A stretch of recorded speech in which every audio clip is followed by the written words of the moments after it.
How many are your works, oh Lord? Bless the Lord, oh my soul, oh Lord, my God, you are very great. You are clothed with splendor and majesty. He wraps himself in light as with a garment. He stretches out the heavens like a tent, laying the beams of his chambers in the waters above, making the clouds his chariot, walking on the wings of the wind. He makes the winds his messengers, flames of fire his servants. He set the earth on its foundations, never to be moved. You covered it with the deep like a garment. The water stood above the mountains. At your rebuke the waters fled. At the sound of your thunder they hurried away. The mountains rose and the valley sank to the place you assigned for them. You set a boundary they cannot cross, that they may never again cover the earth. He sends forth springs in the valleys. They flow between the mountains. They give drink to every beast of the field. The wild donkeys quench their thirst. The birds of the air nest beside the springs. They sing among the branches. He waters the mountains from his chambers. The earth is satisfied by the fruit of his works. He makes the grass grow for the livestock and provides crops for man to cultivate, bringing forth food from the earth. Wine that gladdens the heart of man, oil that makes his face to shine, and bread that sustains his heart. The trees of the Lord have their fill, the cedars of Lebanon that he planted, where the birds build their nest. The stork makes a home in the cypresses. The high mountains are for the wild goats, the cliffs a refuge for the rock badgers. He made the moon to mark the seasons, the sun knows when to set. You bring darkness and it becomes night, when all the beasts of the forest prowl. The young lions roar for their prey and seek their food from God. The sun rises and they withdraw. They lie down in their dens. A man goes forth to his work and to his labor until evening. How many are your works, oh Lord? In wisdom you have made them all. The earth is full of your creatures. Here is the sea, vast and wide, teeming with creatures beyond number. Living things both great and small. They're the ships past and Leviathan, which you formed to frolic there. All creatures look to you to give them their food in due season. When you give it to them, they gather it up. When you open your hand, they are satisfied with good things. When you hide your face, they are terrified. When you take away their breath, they die and return to dust. When you send your spirit, they are created and you renew the face of the earth.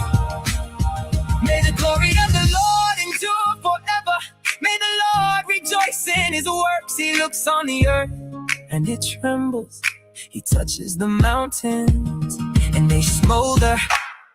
I will sing to the Lord all my life. I will sing praise to my God. While I have my being, may my meditation be pleasing to him. For I rejoice in the Lord. May sinners vanish from the earth and the wicked be no more. Bless the Lord, oh my soul. Hallelujah.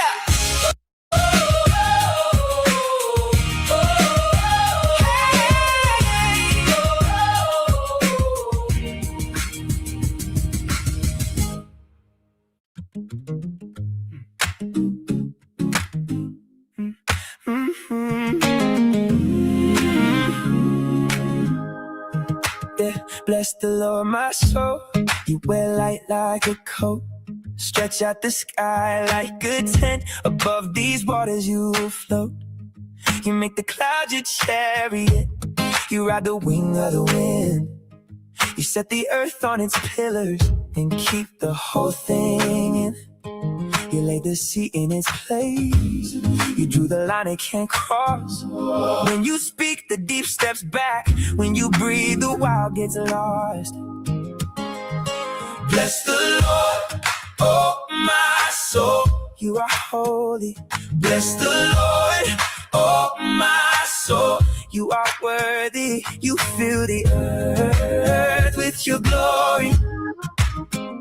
You fill the earth with your glory. Yeah, you send the springs to the gullies, water the beasts of the field. Wild donkeys drinking the hillsides, and every valley gets healed. The birds make nests by the branches where people never could plan. You grow the grass for the cattle and bread from the work of man. You make wine that gladdens the heart, oil that shines on the face. You give the soil its order and time its rest and its pace. Oh, bless the Lord, oh my soul. You are holy. Bless the Lord, oh my soul. You are worthy. You fill the earth with your glory. You fill the earth with your glory. The moon knows the season to come. The sun knows when to go down. You make the day full of labor. The night falls soft on the town. The lions roar in the dark hours and seek the meat you supply. When you open your hands to the world, we all eat and rise. When you hide your face, we fear. When you send your breath, we live. You renew the face of the earth, and you teach us how to give. Let sin be consumed from the land. Let the proud ones fade away. I will sing to my God as long as I breathe. I will praise you all my days.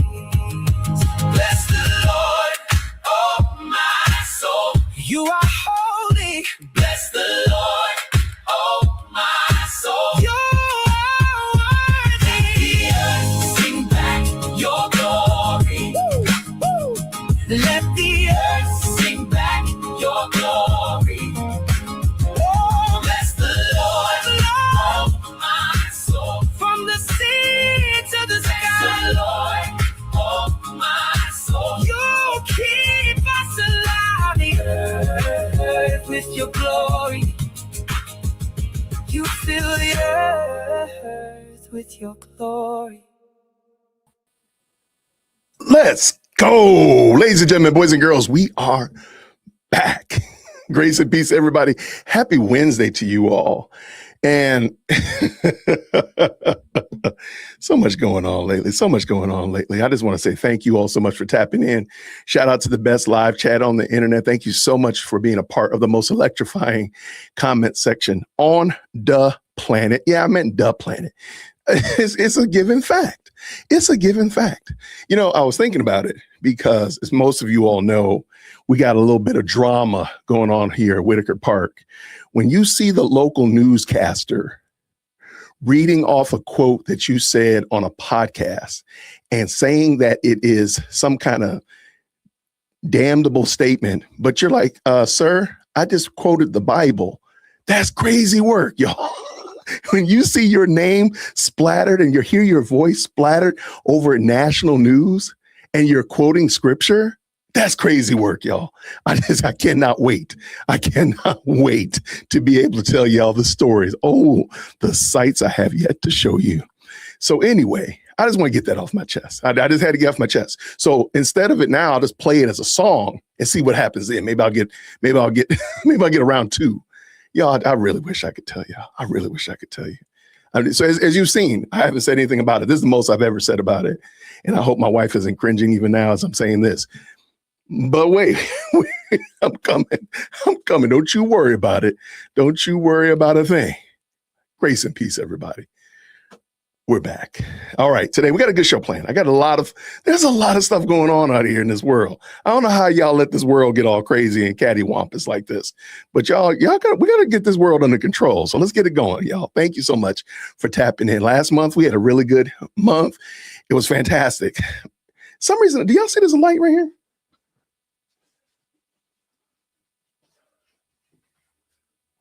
All right. Lady Dear World Christian stopped by the office earlier and she was looking out the window and it messed my curtain up. Now, most of you all know that this is the studio that I've been doing my podcast in for better than 5 years. Most of you all know that. And there's a matter of fact, I just dropped a video today showing this studio that I'm in, because it's the studio that I've been working in for 5 years. So the last 60 months I've been in here, doing time here in Cell Block, Whitaker Park. But anyway, I thought it was interesting because, of course, let me see. Let me pull the video in. Let me let y'all see it, just in case you didn't see it. Shout out to the best live chat on the internet. And yeah, I think my coffee started kicking in. I'm feeling really good today because I know I have a slew of new watchers, and I mean watchers that are watching my channel, to find everything that I say wrong, everything I say that's going to cause them consternation. So shout out to them.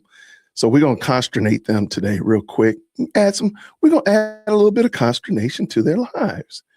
All right, real quick. You may or may not have seen this video. I did a video just kind of showing what Whitaker Park looks like, just in case you were ever wondering, what's Whitaker Park look like? What's this guy doing in here? So real quick, let's bring that in real quick, Jason. How about that? Let's do that. And my coffee is kicked in. This late afternoon coffee is serious. All right, shout out to the best live chat on the internet. SC Dog been a member for 4 months. Imagine that Satan, i.e. the media, finds Bible verses damnable. I'm not surprised. Satan hates the truth. Let me tell you something. I can't wait. I cannot wait to get this. I cannot wait to tell y'all. I can't wait.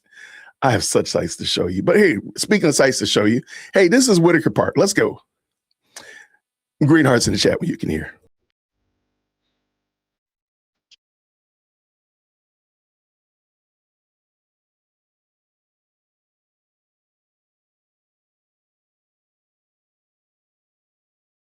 Those are the hats.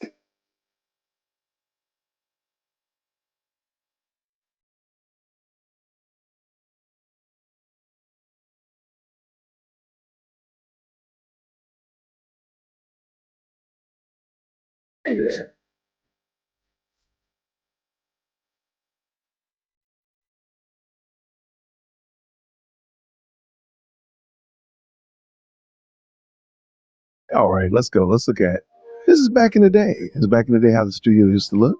The flight center. Here goes my coworker Carla, and of course our massive bookcase of books. There's those children right there. Look at them right there. All right, just tons of books. This is my books I read. Do my 1 book a week. I think I was in the process of reading that book, Inherit the Wind, when we were doing this. There's my comic book collection. It's gotten significantly larger since then. And all of those good things. Here we go. That's the blackout curtains. Did you know there's a yard back there? It's pretty green too, by the way. All right, so those are my blackout curtains. That's my little changing center there. And of course, my hats. And you might not have known, like, there really are hats over there. When I point to them, I really mean that I have a lot of hats. And I've actually culled this herd quite a bit, though. You'll see later on. I've culled this down significantly, for sure. And let's see, like, this was a gift from my niece, gifted by God. Unwrap your gift. She, a friend of hers, is a designer, and gave her that chair. My kids used to come in here and sit in my office with me and talk junk to me while I was working. All right, let's go look at what you all want to hear. That's the flight. That's actually soundboards to keep the noise down. All right, here it comes. This is the flight deck. So let's go talk about what we have over here. All right, tons of lights. I'm a big Elgato fan. If you're not familiar with Elgato products, I love their products. They're super easy to use. They connect well. They just work. I really am a big fan of their products. So I actually have a Elgato camera, lights, mic arms, all this stuff. Yeah, I have a lot of it.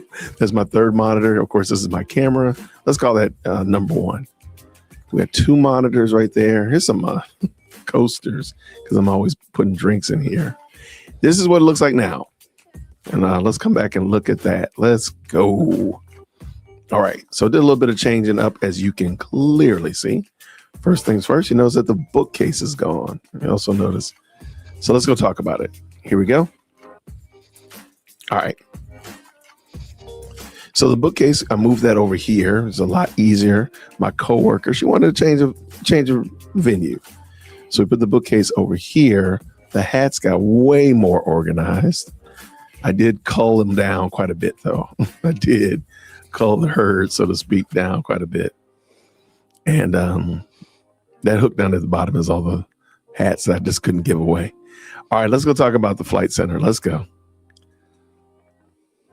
Of course, it goes without saying that we have the J-Way Podcast light back there, of course, in this very comfortable chair and the desk that raises up. Kind of cool. Give me a little bit of change, a little situation allow you can sit, you can stand, I even have a stool under my desk. So just in case I want to sit on the stool, I can do that. So still keeping the double monitor. I got rid of the third monitor, which was an iPad. It just didn't work right for me. It just wasn't working. So still got the same mic and the such like that. I keep all my headphones over there properly charged up. Of course, got my keyboard and my Magic Trackpad. Please make sure you like and subscribe. All right, here is the Stream Deck. It's just been a great product, man. Again, another Elgato product. I'm super, super satisfied with them. And I did get new monitors since the last time because the other ones were getting old, but these ones are fantastic. Just a little bit bigger than the ones I had before. Same lights still, I will say that.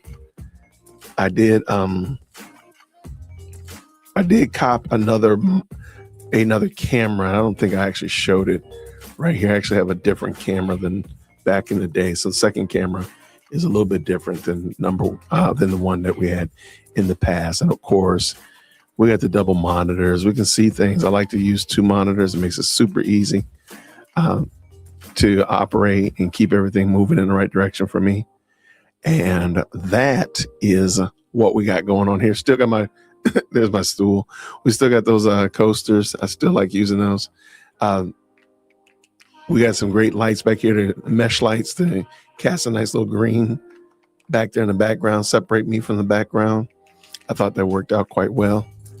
And every now and then, since it's warm now, I don't have the hoodies back there, but usually I have my hoodies or things like that. But they're upstairs for right now. So thanks so much. And just like that, ladies and gentlemen, we are back. I just want to say thank you all. Thank you all, because you all have been supporting the channel. We've been able to grow this thing and become much more fine-tuned and much more, hopefully, the content is improving. So I just want to say thank you so much for that. And I really do appreciate it. The month of May was outstanding. Our goal was 150,000 likes. We got 76,000, which is not bad at all. We got 76,000. So I missed it by half, but that's okay.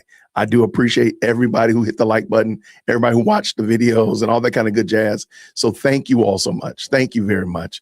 If you are a member of ARP, A Righteous Perspective, I'll be over there on Friday to give out the gifts. Give out the gift for sure. Who's the co-host? Who's my co-host? You want me to add my co-host? I can add my co-host. How about this one? Hold on, let me get my co-host in here. All right. Bada boom. There he is. Shout out to my co-host. Shout out to the co-host in the building. Oh, my plant. That's my co-worker. Oh, Carla is my co-worker. And fun story. We'll do story time with Wit. So one time our life insurance, they needed to do a blood draw. So one morning, it was like early on a Saturday morning, they sent a nurse over to do a blood draw. And I don't know why, but we were in here, we were in the studio doing a blood draw. And my daughters, after the nurse left, they didn't know that the nurse had been here. And they were like, well, Dad, who was that you were in the office talking to? I said, the nurse's name was Carla. And I said, I was talking to Carla. And they're like, Dad, who's Carla? And we just carried it on. You can tell the joke now. You know where I'm going. So I started saying, well, that's Carla right there. That's Carla. And she just became my coworker, Carla. So I have no idea. Okay, I got something fun for you. We're going to talk about what happened in LA with the Spencer Pratt. We're going to give an update on the Karmello Anthony case. We got a story about Candace Owens, but I got something that will make you laugh. I got something that will bring you, I'm pretty sure this will bring you some joy. But you know who else brings me joy? SC Dog said this. Jay at Storybox Pod did an amazing video today about the situation. Another one today? Oh, I didn't see this one. Jay is my guy. I love Jay. He's a really good guy. Hold on one second. Jay did another video. He did one the other day I saw. If he did one today, we might have to watch that too. We might have to make that a thing.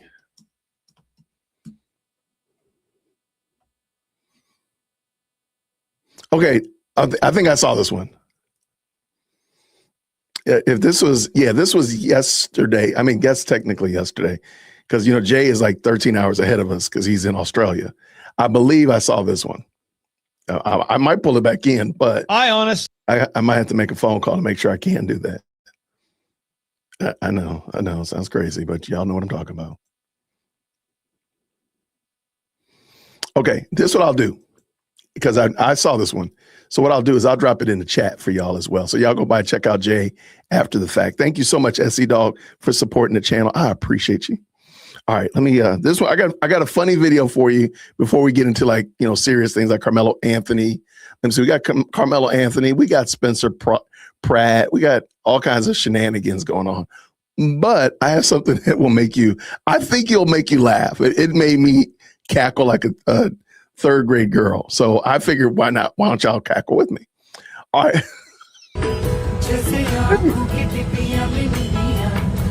Hold on. Remove that, Jason. Add this to the screen. Okay, hold on.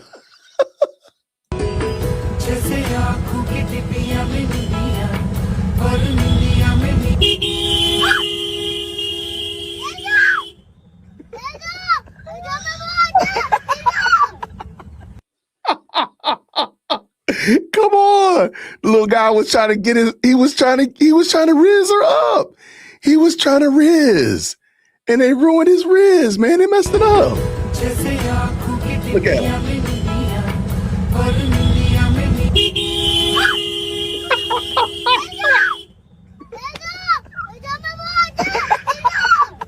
I don't know what he's saying, but he means it. He said, man, you messed up my game. You messed up my game. Ooh, I don't know how many times I've seen this video. This thing has had me in a chokehold.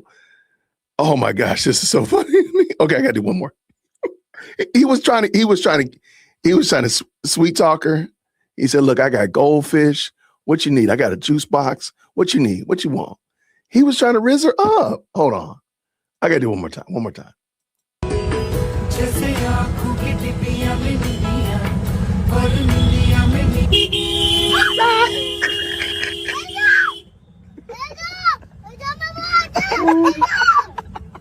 Oh gosh. Oh, you watched it 10 times? Good. That way I don't feel bad. Because I promise you, I've been watching this. This thing had me in tears. He means that thing. I don't know what he's saying. I have no idea what that little boy is saying, but I'm going to tell you right now, I don't want to meet that little boy in the cereal aisle because he might kick you in your ankles. He said, look, man, you messed up my game. I'm over here trying to sweet talk this little girl, trying to riz her up, and you scared me. Woo. That thing right there has me in a chokehold, y'all.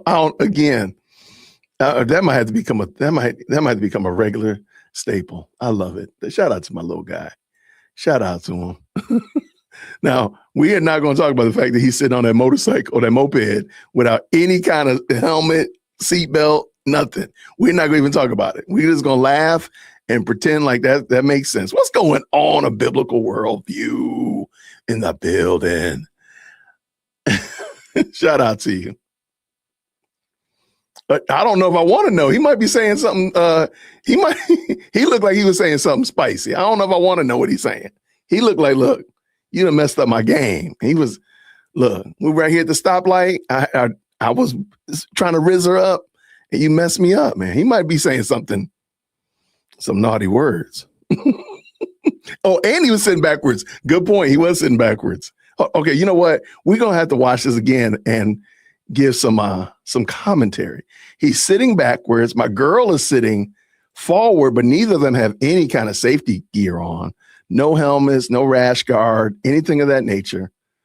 I mean, he does have the Elmo shirt on, though. Shout out to Elmo.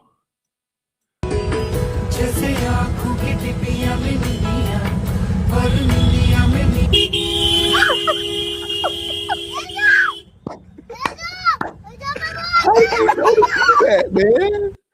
Why did you even think about doing that to that poor little guy? I'm mad at the person that recorded it. Why did you do that to that little boy? That little boy wasn't bothering you. He over here trying to get that kindergarten love. He trying to get, look, you might have ruined somebody's relationship, man. Oh my gosh, that honk is killing me.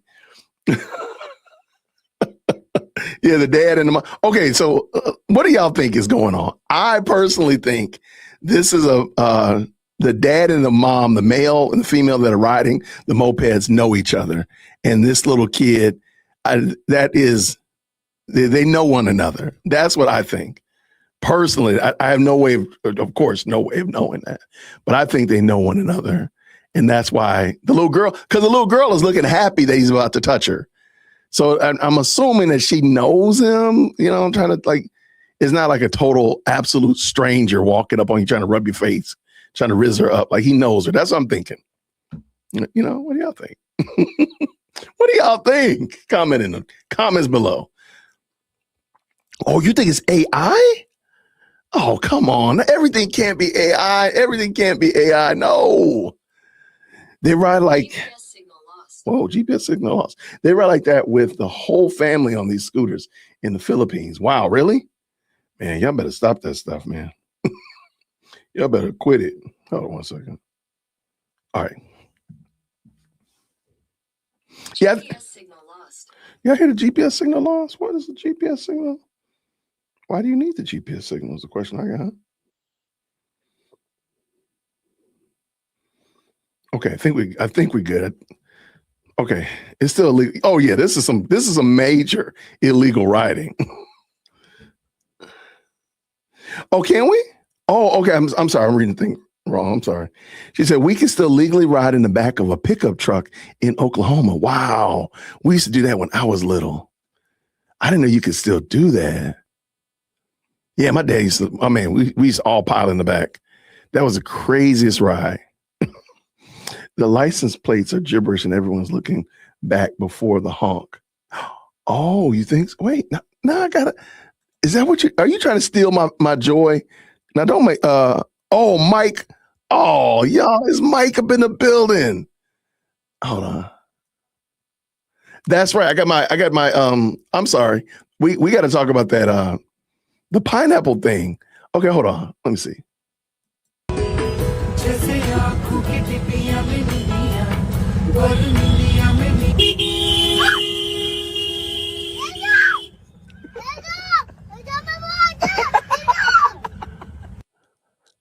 Okay, there's no doubt now. You're right. There's no doubt. The woman is definitely aware that the little boy is reaching out to touch her daughter. She's definitely aware of it. I'm going to go on a limb and say that's probably why the camera. Hey, you know what? I'm not going to steal from this. This is genuine pre-K love. I'm not going to let you know. You're not going to trick me into saying that this is contrived. No, this is real pre-K love. Don't you try that. This is love on the sandbox. Get out of here. Get out of here, man. No, this is real, genuine.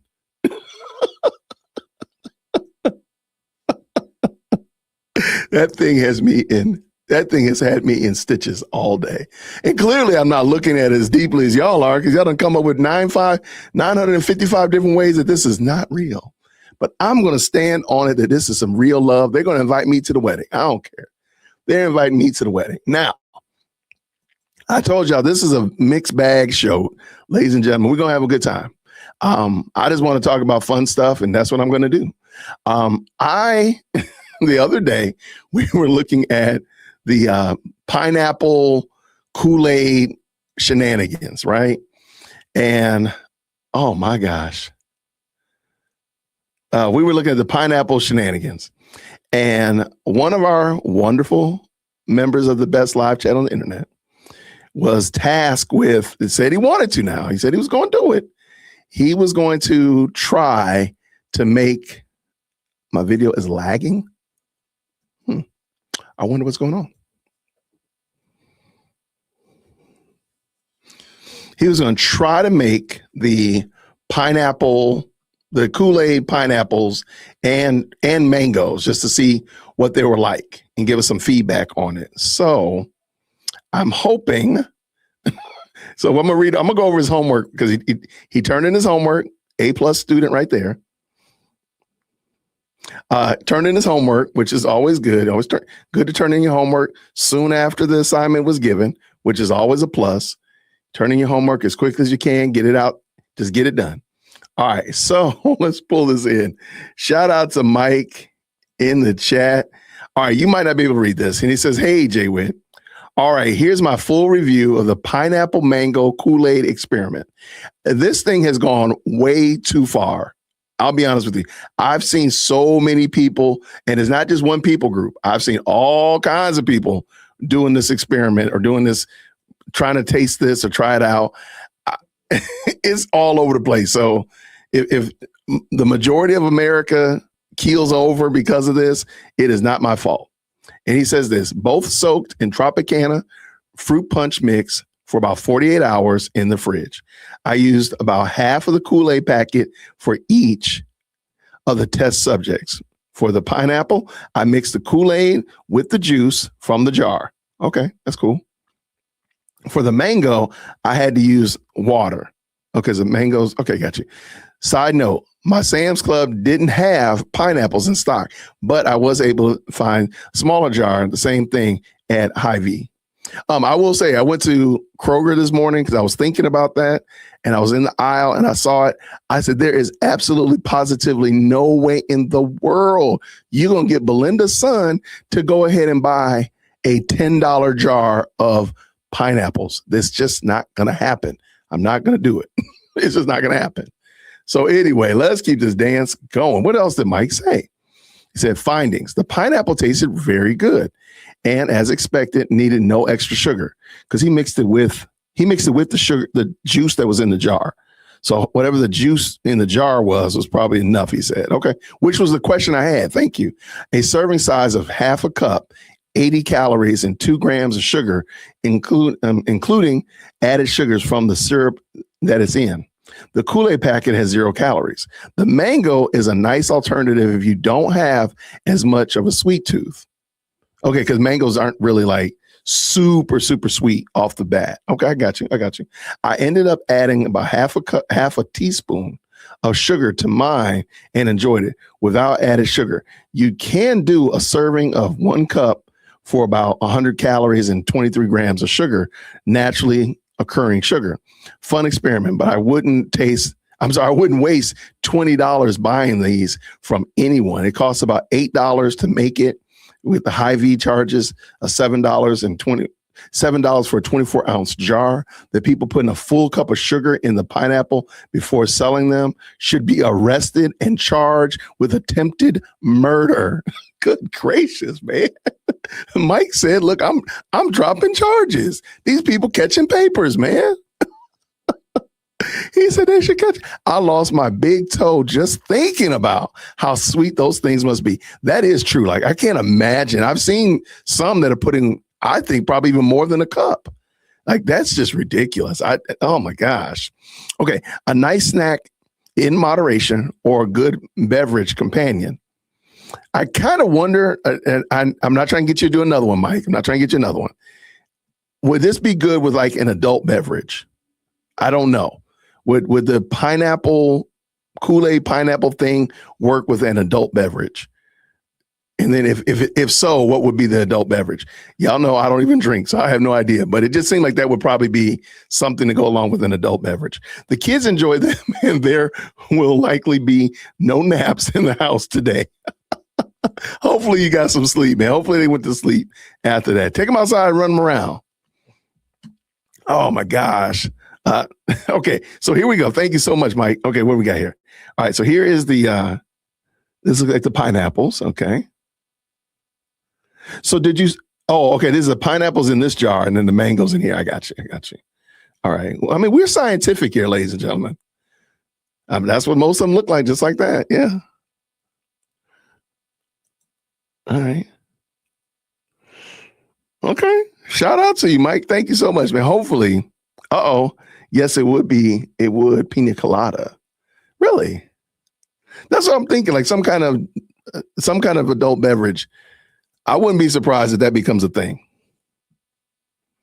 Okay. So my only other question is, does the Kool-Aid coloring stick well on the mango? Because it seems like pineapples just have more texture to them, if you will. I know I got all these questions. Wait, what'd you say? That poor fruit has been desecrated. I mean, that fruit is having a rough day. It's having a rough life. It's having a rough life. Because it looks like, to me, and I'll move off of this. I promise y'all. This just looks like it has way more texture to it. And like the coloring is actually, like, I bet you if you cut this, it would have dyed the actual meat of the pineapple, if that makes sense. But this one right here does not look like, it doesn't look like it's soaked into the mango. It just looks like the mango is red, but if you cut it, it's probably like skin deep, right? All right. This is important stuff, man. We are doing science here, ladies and gentlemen. We are sciencing up in this piece. Shout out to Mike, y'all. I'll put Mike in the chat. Mike, did the kids at least go back to sleep? At least, please. Y'all put Mike in the chat. Let him know we appreciate him taking one for the team. Oh my gosh. I really hope. I really don't want your family to be mad at me like, oh man, why couldn't I sleep for 10 days? Oh, it's because Jay Witt told my dad to do this experiment and it fried my adrenal glands. It's his fault. Hold on, let me get rid of Side Quest Jason over here. All right, I'll put Mike in the chat. Tell him we appreciate him.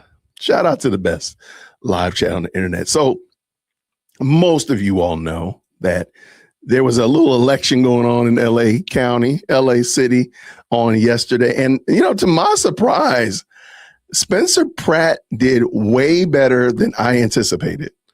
I didn't have a lot of hope that LA was going to, go with Spencer Pratt, but I thought he had the right kind of attitude, if you will. So let me bring this in. We're going to look at it. We're going to look at Newsmax very quickly.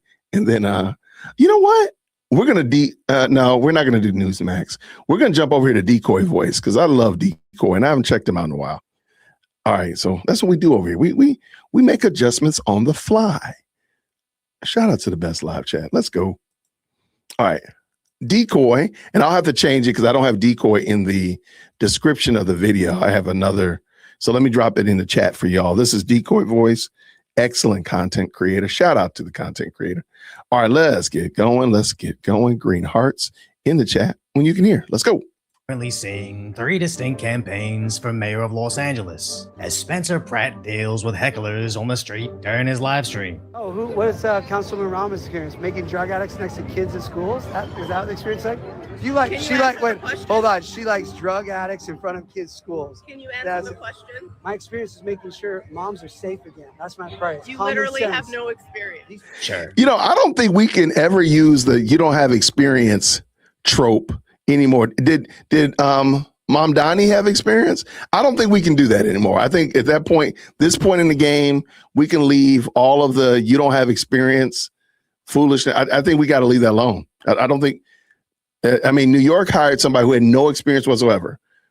So, and they're reaping the benefits and the blessing of hiring somebody who had no experience. I don't think we can do that anymore.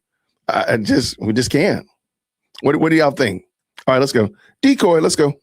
Spencer only has a degree in political science from USC and holds 0 experience in turning Los Angeles into a third world country at first world prices. Leave that to Mayor Karen Bass with the training she received from communist Cuba, as her final day of campaigning makes the mayor look like a more socially awkward version of Michael Cera. Well, I think for the undecided voters to understand that they have a choice to make. And that choice is, a reality TV villain? Really?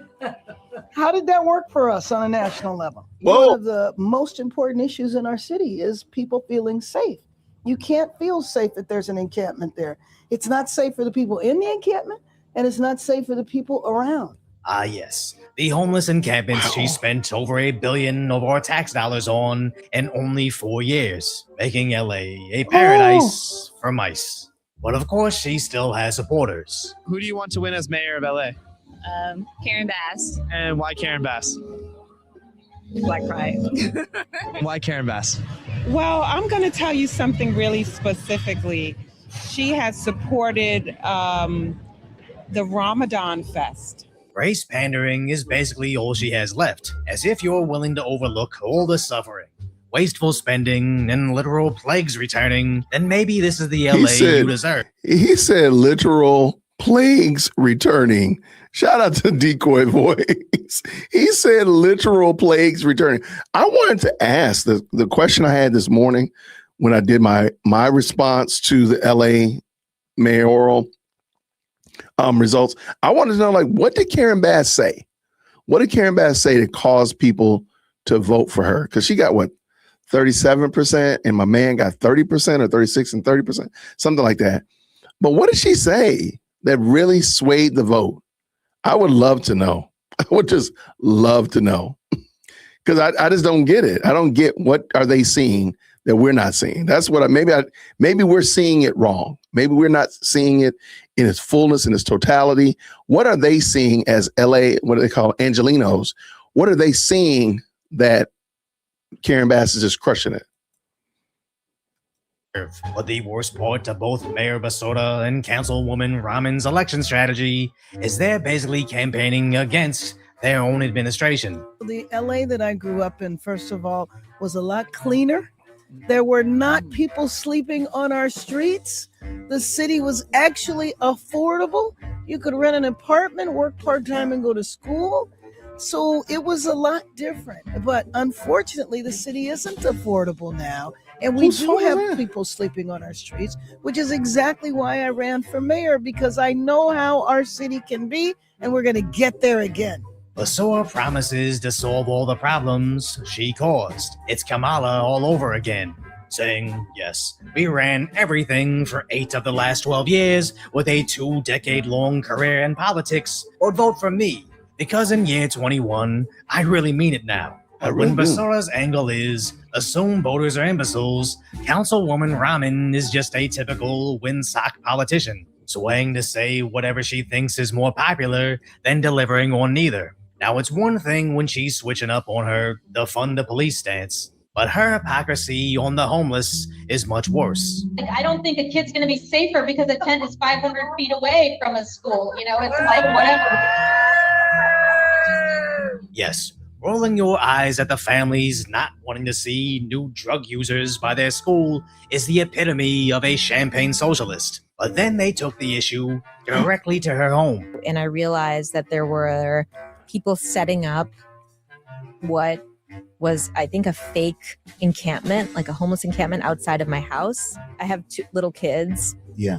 They didn't see it, luckily, this morning. But, you know, I feel badly that I'm even subjecting them to that at all. So your children seeing this isn't an issue, but her kids are clearly superior to yours, which just proves a vote for her means you proudly accept being her serf, where LA residents just have to accept this lawless, homeless mess. You're on my private property. You can't be here.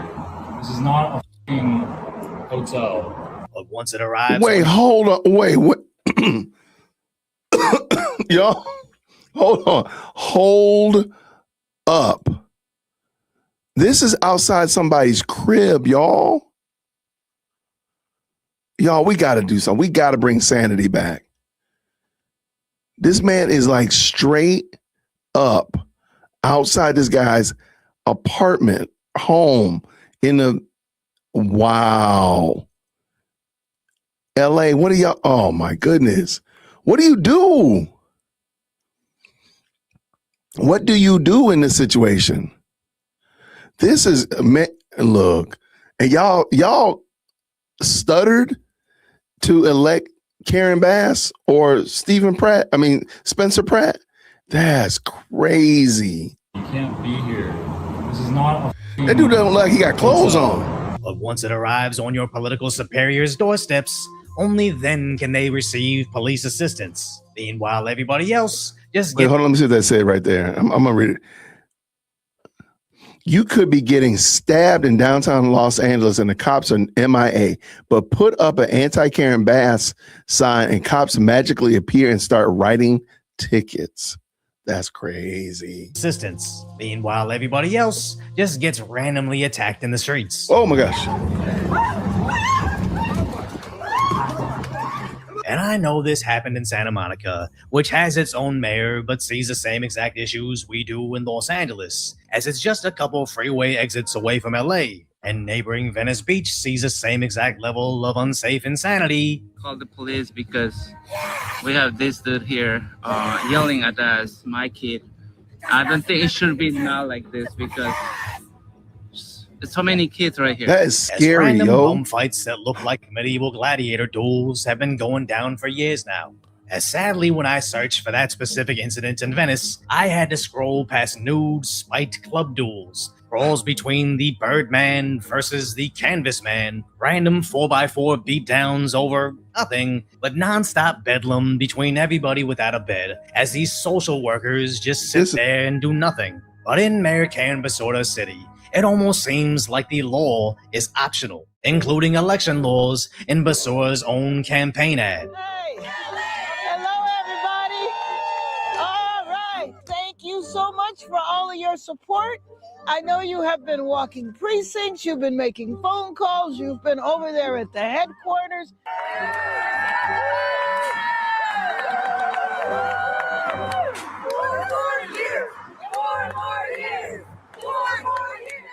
As Spencer Pratt calls it out, she's clearly violating election laws by electioneering within 100 feet of a ballot box, to which Basorda's admin denies. Quote is complete is blatantly false. There were 2 locations filmed for this video.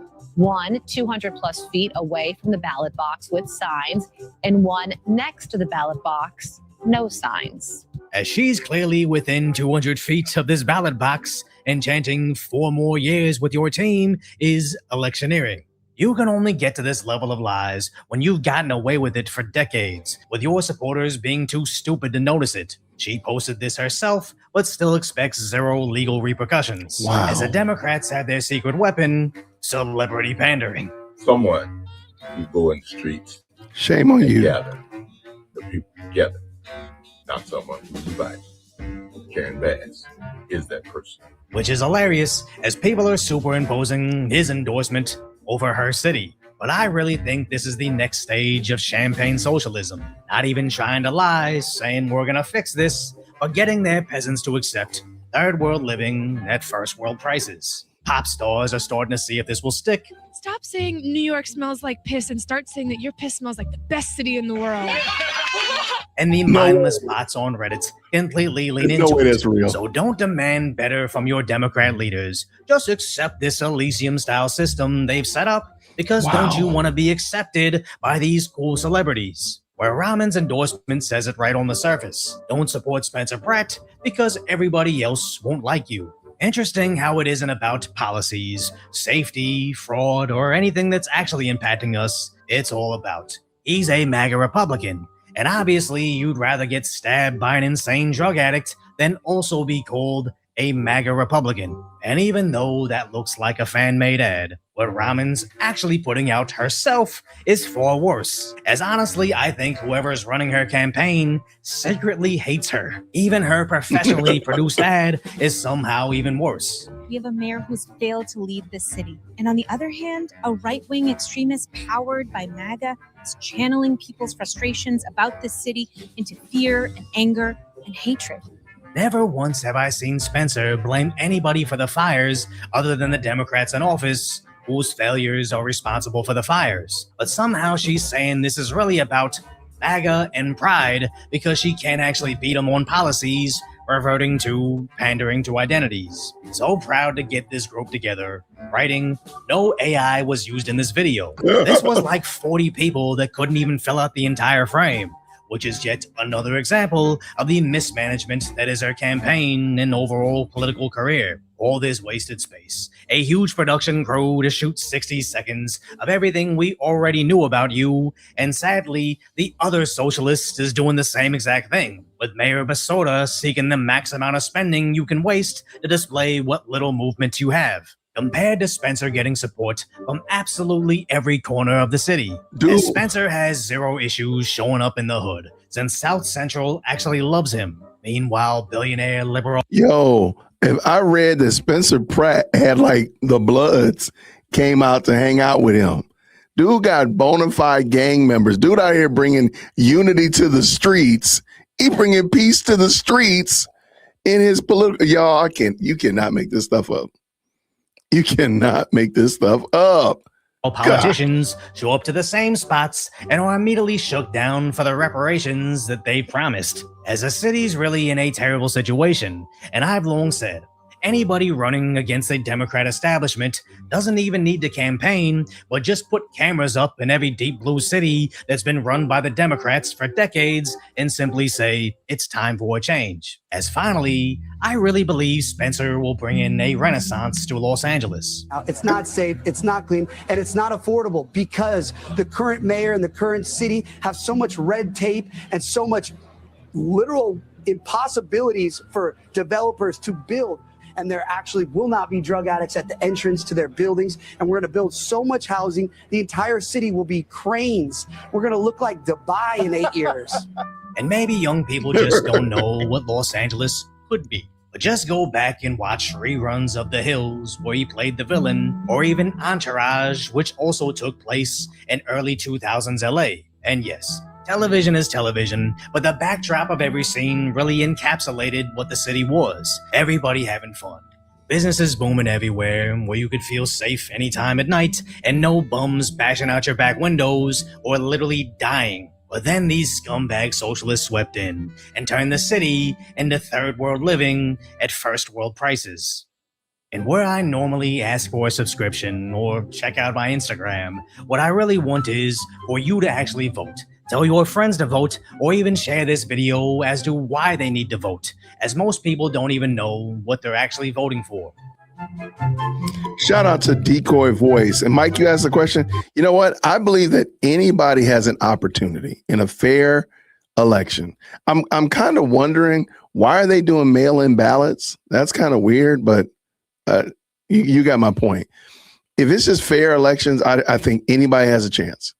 If you add in, mail-in ballots, you add in provisional ballots, you add in, thought ballots, then we got problems. But besides that, though, I think the fact that Spencer Pratt got however many percentage of votes that he got, I think is telling.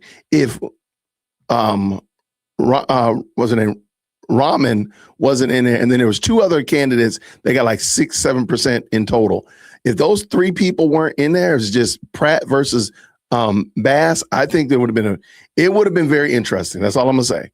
It would have been very, very interesting if Pratt and Bass had just run against each other. I think the next election, the runoff election, is going to be some must-see TV. That's my thought. What do you think?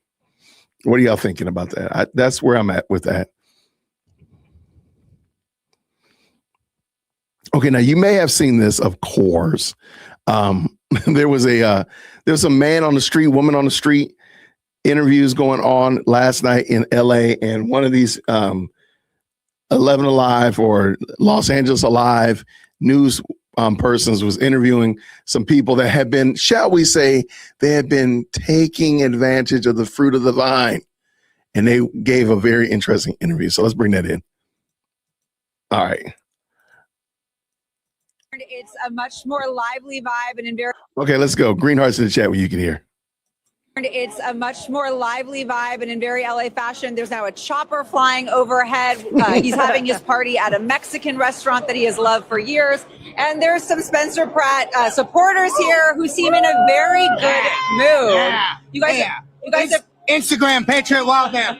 You guys have probably seen the latest batch of polling that just came out, shows him doing pretty well in second place, just 10 points behind Karen Bass. How are you feeling about that? Do you feel really confident that he's going to make it to the runoff? Definitely, he's going to make it to the runoff.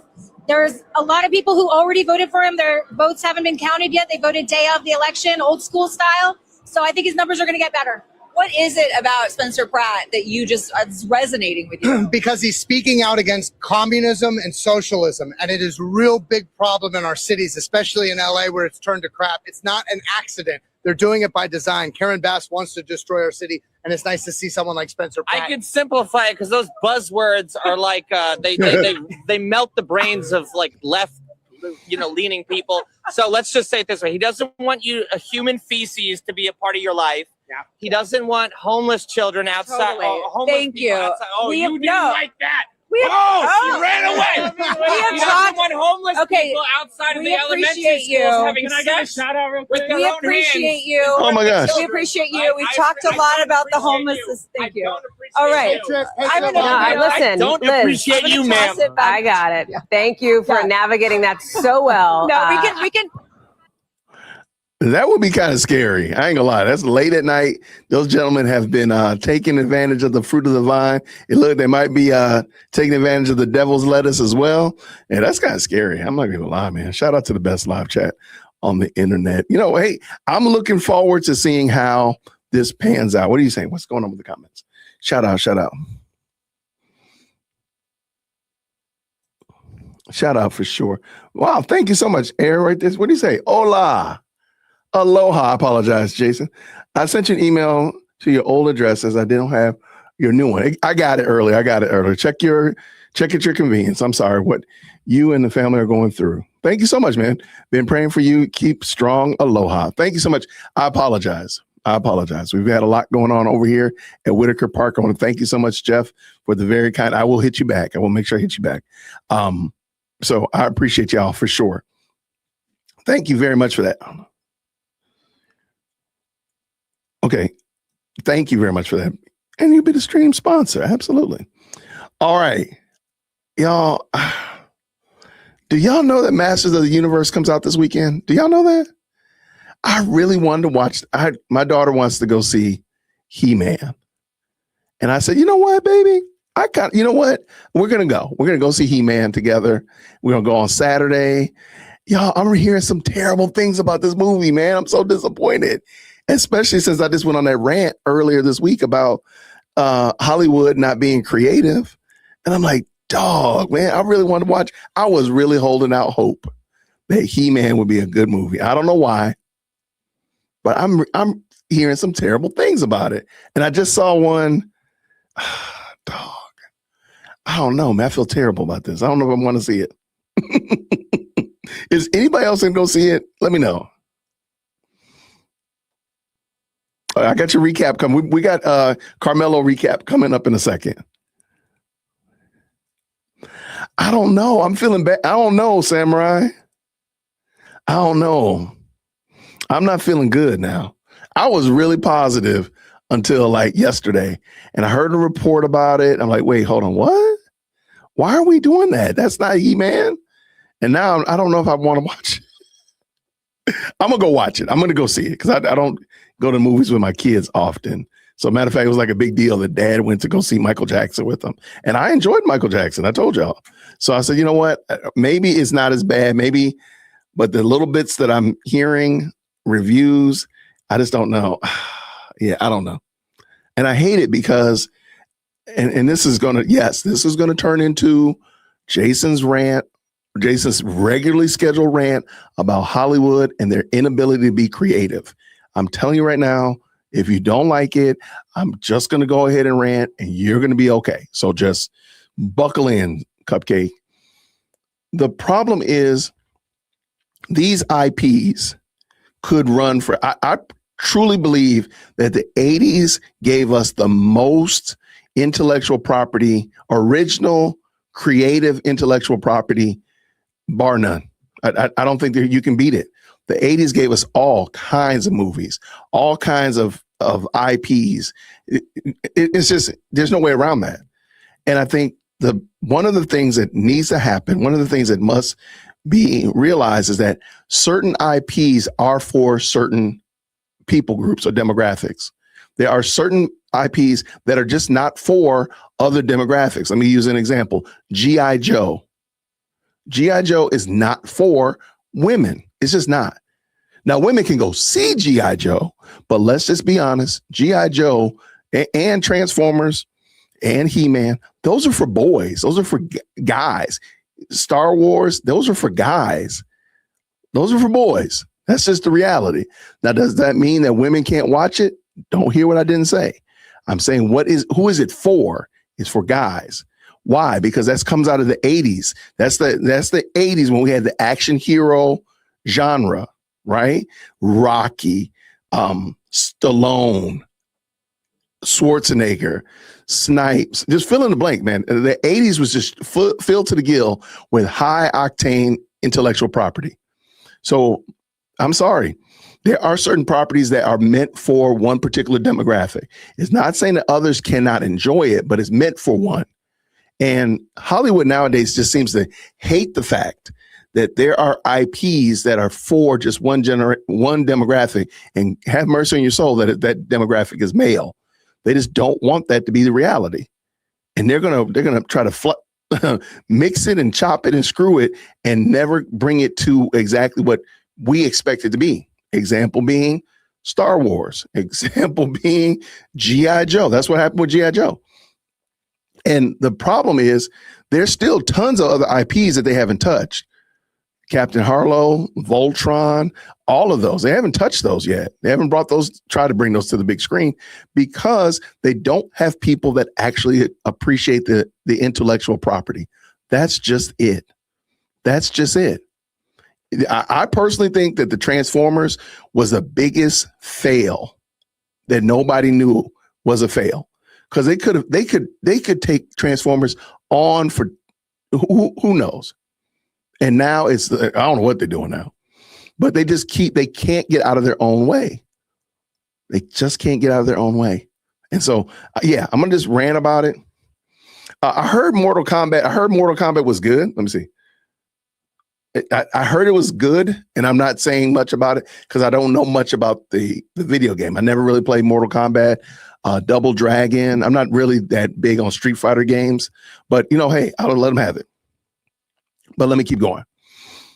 I think that's part of the problem is that they get this intellectual property and they don't cherish the fact and say, hey, who can we put on this IP that's going to help the IP get better? Not reimagine the IP and turn, Star Wars into a girl brand. It's a boy brand. It is for little boys. That's just it. You can try as much, and girls appreciate it. Girls that like Star Trek and Star Wars, and action figures will still gravitate toward it. But it's a boy brand. It is for boys. It's just it. And you can't take it and expect to change it into a completely different demographic and not realize that that's not going to work. And the fact that Hollywood still, after all of this time, still hasn't figured that out. That's why I'm not looking at He-Man with a high level expectation now. When some of the stuff I'm reading here, I'm like, I don't know, man. I think they're gonna mess this up too. They're gonna mess this up as well. And I hate it because I like He-Man. Come on, man. There's so much content there, man. Because it hasn't been mined yet. The rest of the stuff, they done strip mine Transformers. They done strip mine some most of the Marvel products, most of DC products. They haven't touched He-Man yet. Maybe we could bring this in. Okay. Oh my gosh. Yeah, Star Wars has been completely decimated. Dare I say desecrated. Like it's just been run over. And it was never meant to be like that. I mean, there are brands that are for boys. Now, nobody batted an eye when they had Barbie. Barbie is a brand that's for girls, and that's okay. I got no problem with that. Most boys, if they went and saw Barbie with their wife or their kids or their girlfriend, and they were like, okay, I heard it was actually a pretty good movie. Okay, that's fine. But it was for girls, and that's okay. G.I. Joe is supposed to be for boys, and you write it accordingly. you write it accordingly, that this is meant for men, for guys, for the dudes. That's this is what this is for. Same thing with action movies from the 80s. I mean, that's what I'm saying. The 80s was chock filled to the gill with content that was exactly for particular demographics. And that's okay. I don't think there's anything wrong with that. There's nothing wrong with a movie being, look, nobody's upset about rom-coms. Those are not primarily for boys. That's not primarily for men to watch rom-coms. Now, hear what I said. Or don't hear what I didn't say. Did I say that boys don't go to rom-coms? No, I did not. Their wives might drag them. The kids might drag them. The girlfriend might drag them to it. Or they might like it themselves. That's possible as well. But no. But spy movies, those are primarily for boys. I mean, there are genres that are primarily the Hunger Games. I think the Hunger Games does a good job of being both for boys or for girls. I think that one, because all of my kids, actually all my family, really likes the Hunger Games. And we're looking forward to the next movie. I got to read that book, though. Hunger Games? Get away from here. No, nobody's talking to you. Nobody's talking to you. See yourself out of here, little. Because why are you in here, little Susie? Why are you here? Leave me alone. Love the Hunger Games. Okay, see what I'm saying? Like I think the Hunger Games have done a good job. Don't quote me. Who's the author of the Hunger Games? Collins. Okay, I think Collins has done a good job of writing something that is for boys and girls. Hey, Harry Potter. That's something for boys and girls. There's no conflict. Nobody's upset about Harry Potter being too masculine or too feminine.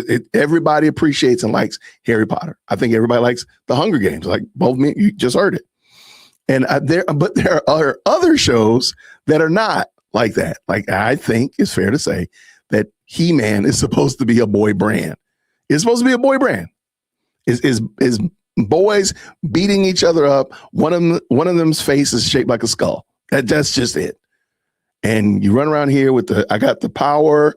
You just do that. That's what it's for. That's what it's for. Thundercat, same thing. Voltron, same thing. Transformers, same thing. It's supposed to be a boy brand. There's girl brands. There are girl brands out there. And there are brands that cross over both of them.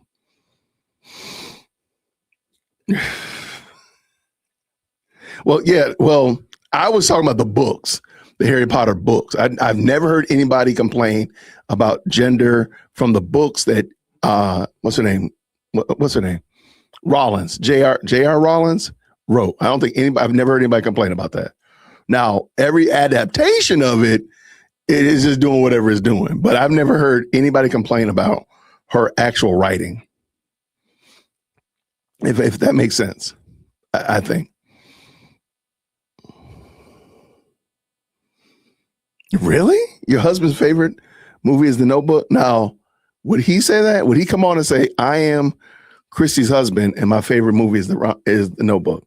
Or is it my favorite movie sitting next to my wife when she's making me watch it is The Notebook? I'm just saying. I'm not saying that you threaten your husband. I'm just saying. I'm just asking questions. Just asking the questions. Rollins, okay. Tuck Everlasting. I mean, yeah. We went and saw that play, and my daughters took me to see that play. Where did we go? We went and saw it, and I was like, this is actually kind of cool. I enjoyed it. I like watching plays with my kids, but it has to be a play that they've never seen before. That's like the little rule. Like, we got to go watch a play that nobody's ever seen. Because if you watch a play with Chief Executive Secondborn and President Firstborn, they're going to talk through the whole thing. They're just going to talk. And they're not going to even try to hold back. They're just going to talk. Especially if it's singing. Oh my gosh, if it's a musical. And they already know about it, it's a wrap. It's a wrap. You're not going to get it. You can be like, could you stop up? Stop talking. It's not going to happen. I don't think I've ever watched The Notebook, but I heard and they told me about it. It seems like it's not, I'll say it like this. It's not a boy brand. There we go. Is that fair? I think that's fair to say. At least some things to be desired. He would. You tell your husband to call me, blink twice if you really like The Notebook. Okay, tell him to call me. I'm gonna have to hear this one from him. Let me stop. Shout out to you. I should watch it. I don't know, man. The Notebook. Hey, shout out to Edie in the building. Edie said the Notebook is toxic. I like how she said it. I'm going to go with that. The Notebook is toxic. I don't do toxic.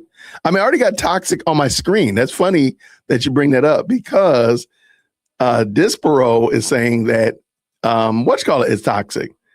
He's saying that He-Man is toxic. Like literally right there, toxic. Do not watch it. Is it that bad? Like, dang. Oh man. We got Notebook hate going on. Oh my gosh. Okay. Oh, we got Notebook. Hey, we got Notebook fight going on up in here. All right. We do not want to be fighting over the Notebook. All right, let's get at this Karmello Anthony trial. Let's get at it. Shout out to the best live chat on the internet. Shout out. Okay, so Sarah Fields, I am going to read hers today. So this is day 3, the final day of jury selection. Boy, do I have a lot to write about from today. Be patient with me because there is a lot to unpack. Oh my gosh. I'll be breaking down the questions asked by both the prosecution and the defense, as well as some of the most interesting moments of the day. As of now, the jury pool has been narrowed down to 90 potential jurors. Okay, I thought they were going to be finished today, and this is about an hour ago, she said. She wrote this. So I was thinking they would be done today, but it is realistic. I thought the being done today was a little bit audacious. So I can roll with that. Let me see if she added any more commentary down here. We are currently on break, 30 minutes, blah, blah, blah. Let's see if she said anything else. She did not say anything. She answered some questions. And I did leave Sarah Fields' information in the description of this video. So please go check her out for sure. Let's jump over here. We are going to see what Neek at night. I did hear what the audience was saying pertaining to Neek. I think this one's better. So let's give her a shot, and I'll definitely appreciate all feedback as well. So let's jump into here. Let's go. Is it live? Yes, yes, we. Let's see. Oh, okay. All right. So testing 1, 2. Let me know if you guys can hear me. It is day 2 of jury selection at the Karmello Anthony trial. And I am bringing you guys all of the inside scoop that just happened inside the court, what the jurors are saying, what the prosecution is saying. Now, for the first half of it, the prosecution focused basically on if they had any hangups on covering the trial. But before I go any further, I want to make sure that you guys can hear me clearly. Press 1 if you guys can hear me. And let me know that the sound is coming through. Everything is coming through clearly before I get into any of the specifics. Do they? Okay. All right. So let's get into the nitty gritty. So we started out the morning very early. I got here early. And every time you have any dealings with the court, if you've been trying to, establish yourself as media, you talk to the media correspondent over the trial, which is the public information officer, who is Steve Stoller. So he basically emphasizes every single day that we're coming to trial that it's first come, first serve. So what do? Try to get here as early as possible and get in line. So early this morning, I got here around 6 a.m. at right on the dot, and immediately walked up the court steps, stood in line. Me and my uncle, we got over there. We were standing there. And then there were several people that were in the parking lot. They start filtering in and coming up to the stairs to line up. Now, we have to wait until about 7 a.m. to get into into the courthouse. And then once we get into the courthouse through the screening, then we go to what is the ceremonial room, which is basically an overflow room where we can hear the proceedings of what's happening with the jurors, etc. So we go, we filter in, I make it in. I'm the first person that makes it in the building. And once we get in there, we all sit and wait on benches. So you have to sit and wait on these benches that is in front of the court so that you're just not standing around for an hour plus until they open the courtroom. They opened the courtroom at about 8:30 and they asked us to start lining up. Once we started to line up, there was a woman who decided to, even though there was us that came before her, stand in the front of the line. And I just rightfully took my rightful position, which was first, and stood first. She made some type of wow statement as if she didn't know that she did not come before me and that it was first come, first serve, as emphasized heavily by the public information officer. But that's neither here nor there. I'm sure it'll be a story made about it, a flip narrative, but that's what happened in case, people lie. Anyways, moving on, we went into the courtroom at 8:30. We sat down and we waited just a little bit for the monitors to come Grace and on. peace. Now, once the monitors came on and the TVs, the audio, everything came through, the first thing I noticed was Karmello Anthony had cut his hair. He looked visibly nervous. You can tell that he was on edge, like he was just sitting in his chair and he was looking around. You could see that he was taking heavy, deep breaths, I can't hear him, but looking at the thing, you can tell he was nervous. So the setup that we saw on the TV monitor was the prosecution, their table was to the left, the prosecution's table was to the right, the defense was to the left. It was about 4 on each side. And basically what happened was, and Uncle, step a little closer so you can see the chat if they can't hear me or if they say anything that I need to be alerted of. Make sure I got to put my uncle to work now. Don't work him. Because I Don't can't work see uncle. y'all. So I'm just making sure that you guys can still hear me clearly and everything like that. She sounds great. So anyways, the first thing, like I said, I noticed was Karmello Anthony. He was So technically, this is the first time anybody's seen Karmello Anthony in this environment, because the first day they didn't have the screens on, as far as I understood. So this is technically the second day, the third day, and the first time they've had the cameras on and the monitors on so that they could actually see the people in there. So I just want to make sure I add that to that. you could tell he was shook. Thank you so He much. didn't know, oh my God, what's going on? He had on a navy blue suit and he had a navy blue tie. And from looking at the screen, I couldn't tell if his shirt was either a light pink or a light lavender, but I could tell it wasn't white. It looked like it was a very light pink or very light lavender.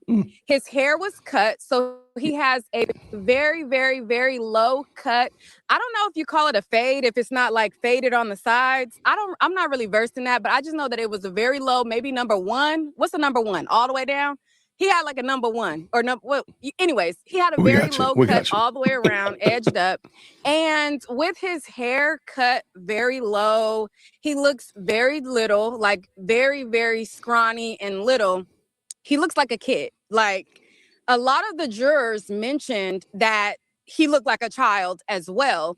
And the prosecution wanted to know if, because of his age, would they have a problem with sentencing him? And a lot of jurors said because he looks like a child, they would not feel comfortable sending him away for the rest of his life. There were several people who made those statements. There were several people who made statements based on they don't know if they can send a brother to jail. It was a black man. I'm like, whoa, I mean, they want you to be honest, but good Lord, what are you doing? They're going to kick you off the jury. But anyways, and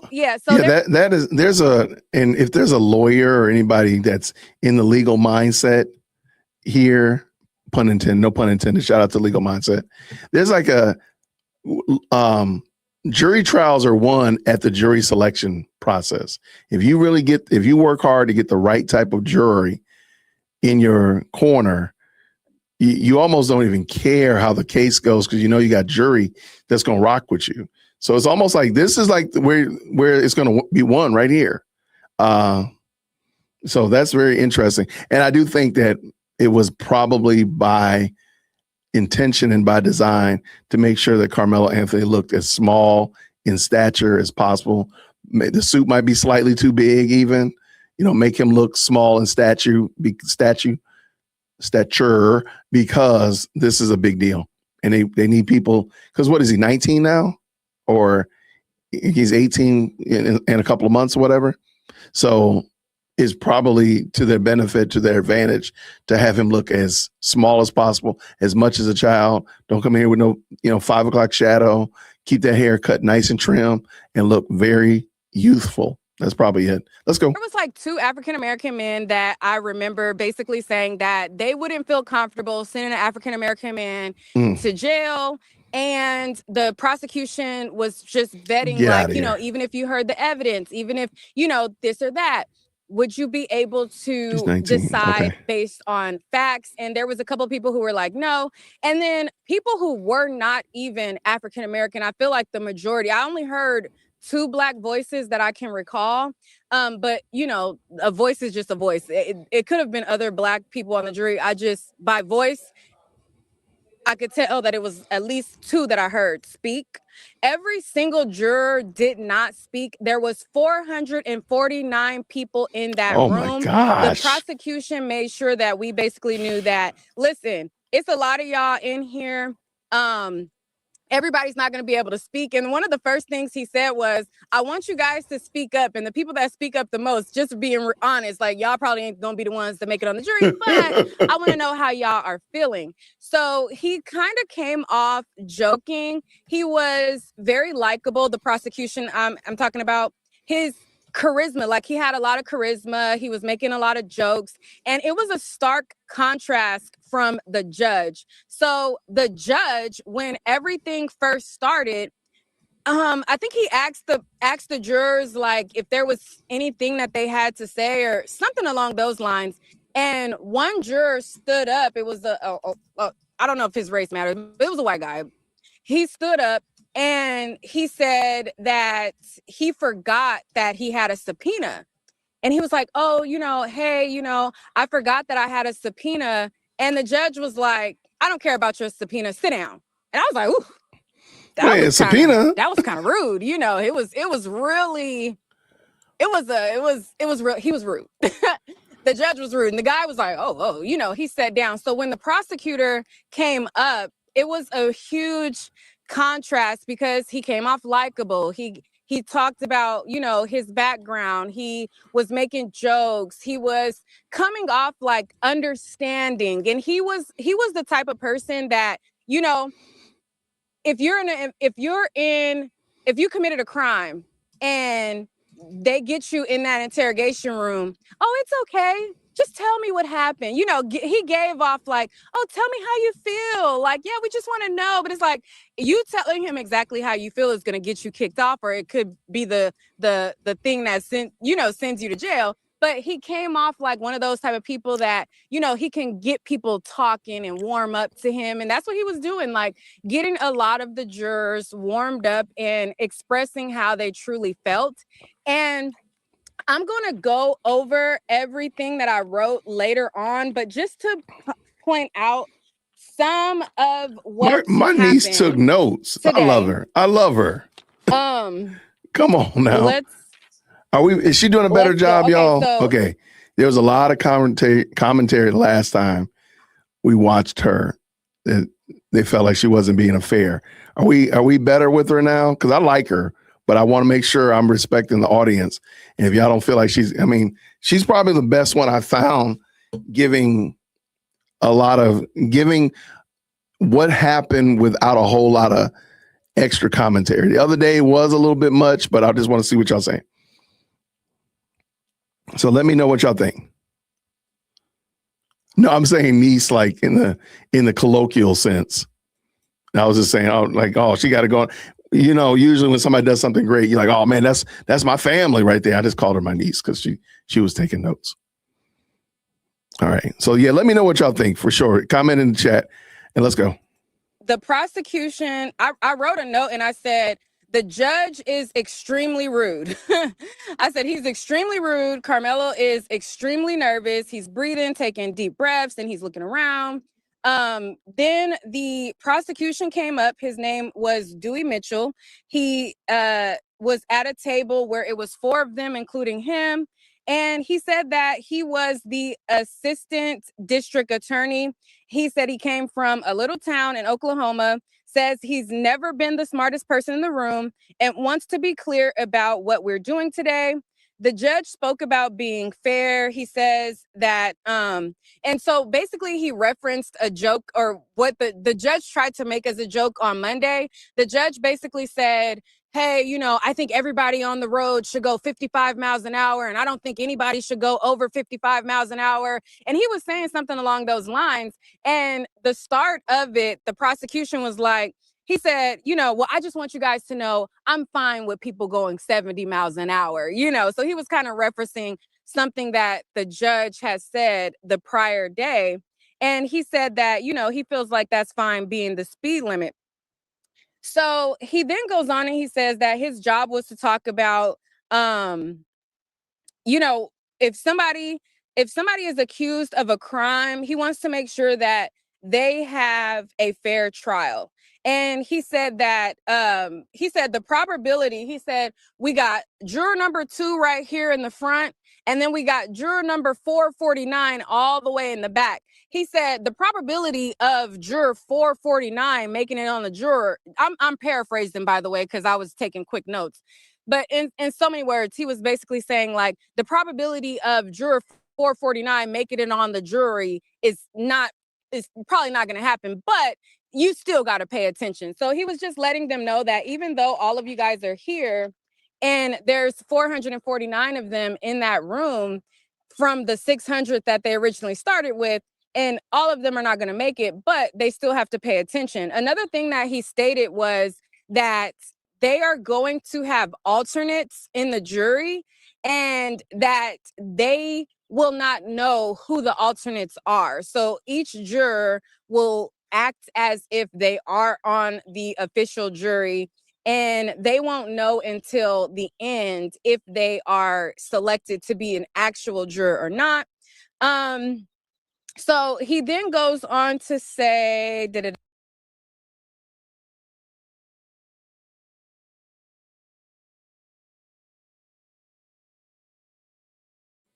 Okay, so how I understand it is they select 12 plus 6, so 18 men and women are jurors.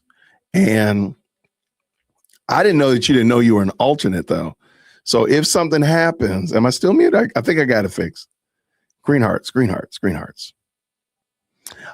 If something happens to you, or for some reason or other you're not able to be there, the alternate is already there. So and when it's all said and done, I'm assuming, and please feel free to straighten me out.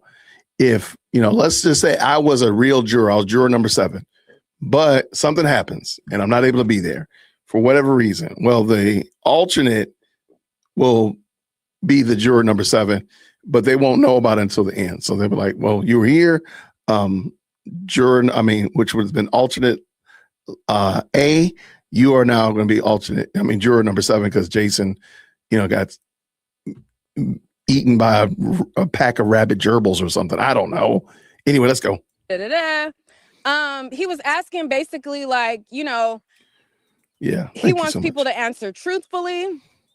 And he started to talk about his kids. So he said that he had 2 kids, and he started talking about a baseball game. And he was using this analogy of a baseball game to say, you know, sometimes he was basically saying, like, we are a community or whatever.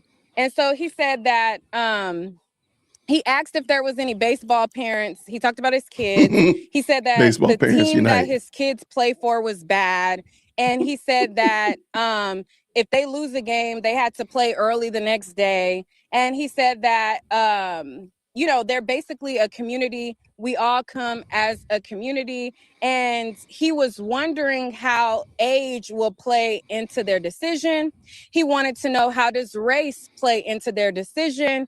And his fear is he said he feared how he would approach age and race and all of those things. And he was like kind of nervous about talking to them about these things.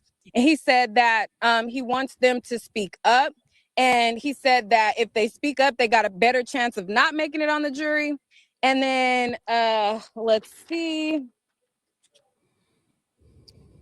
He said that, okay, so he said for a fair trial, you have to presume from the start that the defendant is innocent until they prove their case. He said he has to be the one to prove beyond a reasonable doubt that the defendant committed the crime that they say that they committed, and they have to presume them innocent until they are proven otherwise based on the law and based on the evidence. They also stated that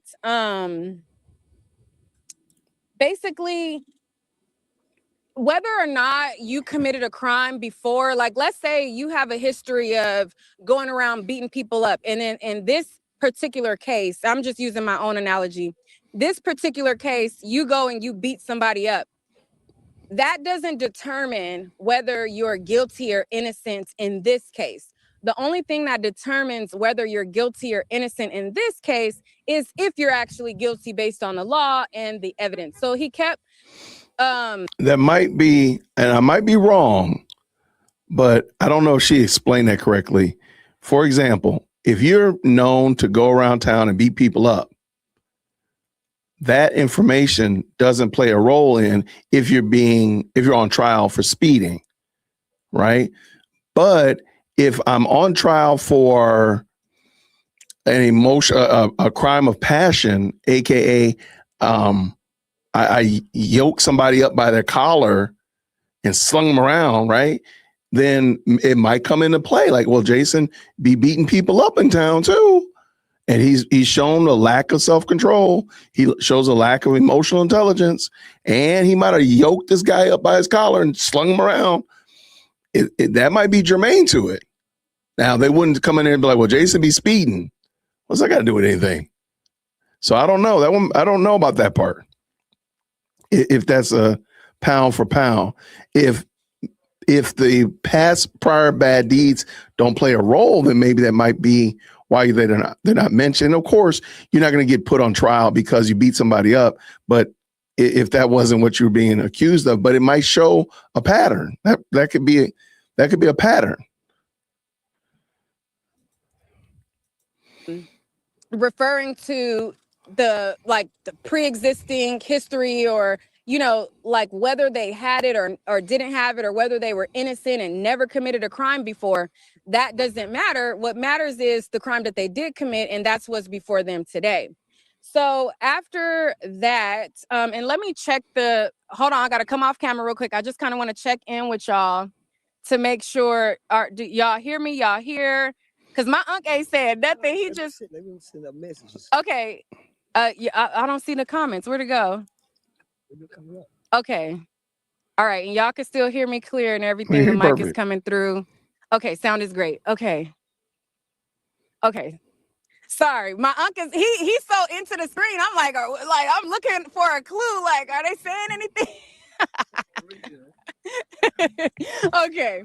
All right. So I just want to make sure. Sorry, y'all. Also, I'm here, boots on the ground, thugging it out for y'all, bringing y'all the facts, what is going on. If you guys want to donate to the channel, I have a Cash App, Neek at Night Media. I'm independent. There's a lot of media out here that's from big corporations. They got the big budgets. I'm on my own dime. So if you guys like my coverage, you like what I'm doing, you like my commentary, and you want to support my travel fund, donate to the Cash App. Okay.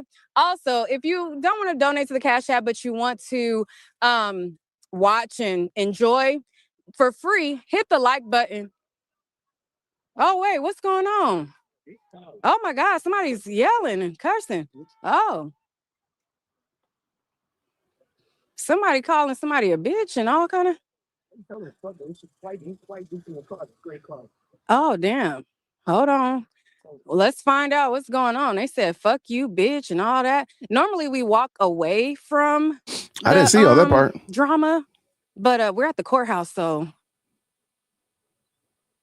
okay, what's going on? See, that's how scary movies start. I'm not I walking all don't the way know down what's there. happening, but it just got real. Yeah, what was that? It starts tomorrow, so I'm hoping it's going to be. Oh, damn. I'm hoping to be less than 3 weeks.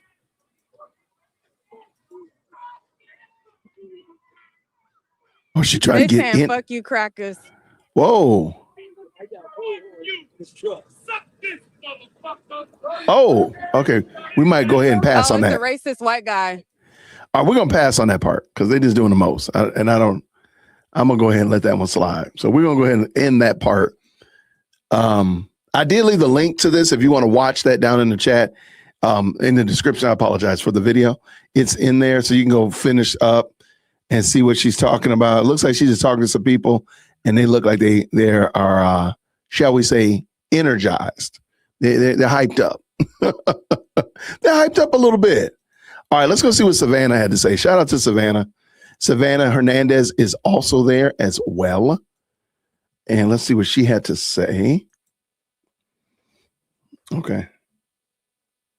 Hold on.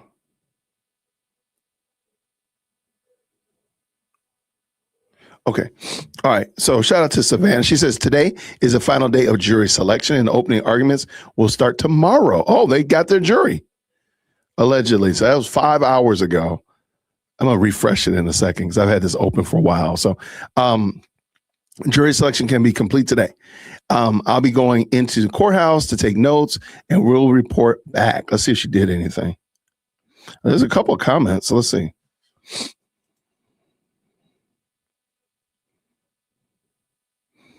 I just want to see if she said anything, particularly not them. Yeah, it doesn't look like she said anything back. So, all right. Shout out to Savannah. I appreciate you. I got her locked in, so we'll see how she does or what she has to say. And of course, we got Sarah Fields as well as Nick at Night. We got several different voices on this topic, so hopefully we'll get some different perspectives on what's happening here. Just double checking, make sure I didn't miss anything that was valuable to us. And I don't see anything that I missed, so shout out for sure. And I'll make sure tomorrow we do the exact same thing. We got our people lined up, and I'll try to have them ready to go. And hopefully we get some more information on that. I do want to let y'all know tomorrow is Thursday. We have Neeson Black coming on at 3:00 tomorrow. We're just going to have a good conversation. We're not going to talk a whole lot about necessarily about conspiracy. I want to know who Neeson Black is. I think he's a very interesting guy. Fantastic content creator.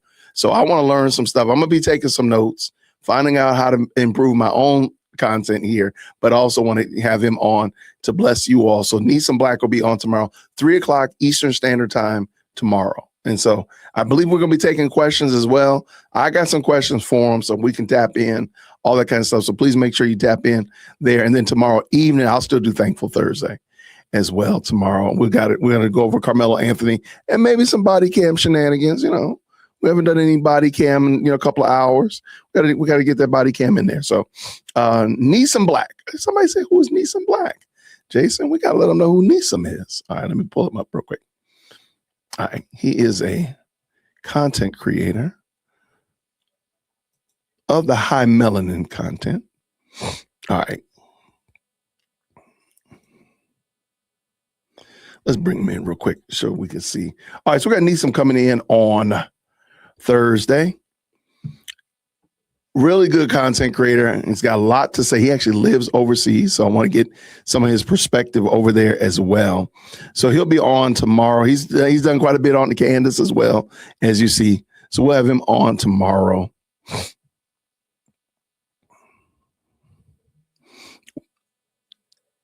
Absolutely. So let's go ahead and have him on tomorrow. Let's see how it goes. I think it should be good. I think it'll be a good conversation. All right. We got to do it, y'all. I know we have not done this in a while. It's been, I need a little day counter over here, 3:00 Eastern Standard Time. Juju, I need a little counter over here because it's been several days since we've done anything that was highly focused on Candace Owens. We haven't done anything in a while. So I think it's fair. Let's go ahead and talk about it. Dominique Hoffman talked about what's going on with Candace as it relates to all these shenanigans with Russia. And I thought it was excellent. So I wanted to bring her in. Shout out to Dominique Hoffman. Definitely want to check her content out. Link is down in the description as well. And I just want to hear what she had to say. I want to hear what your thoughts are. Lots of people have been talking about the whole my family trip to Russia, only to be there to speaking as a propaganda piece and a mouthpiece. That's kind of crazy work. So let's see what Dominique had to say. Ladies and gentlemen, boys and girls. Dominique, come on up here to the front of the church.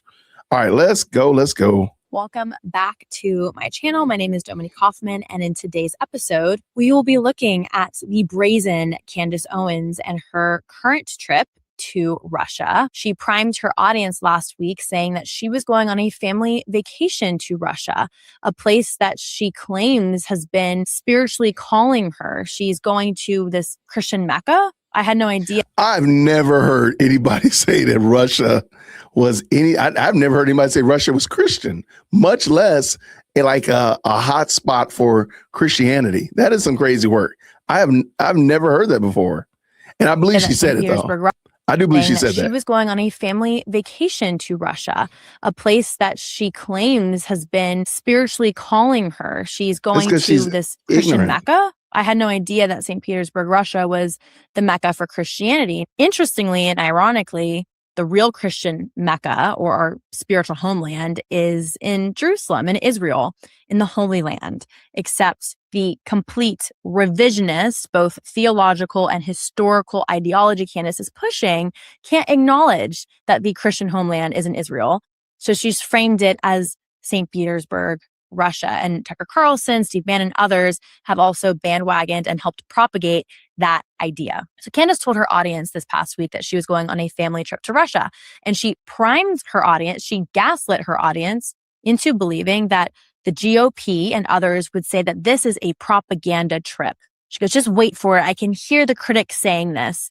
Yet, what has Candace Owens done? She has been interviewed on Russian state media, which is sanctioned by the United States, and she is set to speak at the St. Petersburg International Economic Forum alongside Alexander Dugin, the father of fourth political theory, which is the underlying worldview of the new right, of the woke right, of Tucker Carlson, Candace Owens, Steve Bannon, Marjorie Taylor Greene, this idea that the United States is actually a subversive evil in the world. And the only solution is for the United States to voluntarily step down from being the sole global hegemonic power and power share in a multipolar world where we could see Russia and China and Iran rise to multipolar status. Now, the issue with that is that all of these countries don't have the capabilities economically, militarily to rival the United States in any conventional or meaningful way.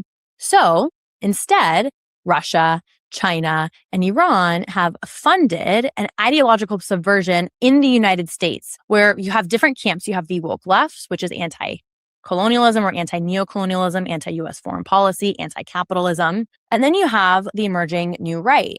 The party that used to be pro-military, the GOP, is now divided by a group of people, especially young people, who also, like the neo-Marxists on the left, believe that our military is a subversive evil in the world. Somehow, in the last 2 years, thanks to this podcasting multiverse, we have a whole generation of young individuals and older individuals as well who believe Israel is the ultimate evil in the world, that Israel controls the United States, that Israel has been behind every war and conflict that the United States has been involved in for the last 100+ years, including World War I and World War II, which is moronic considering Israel wasn't founded until 1948.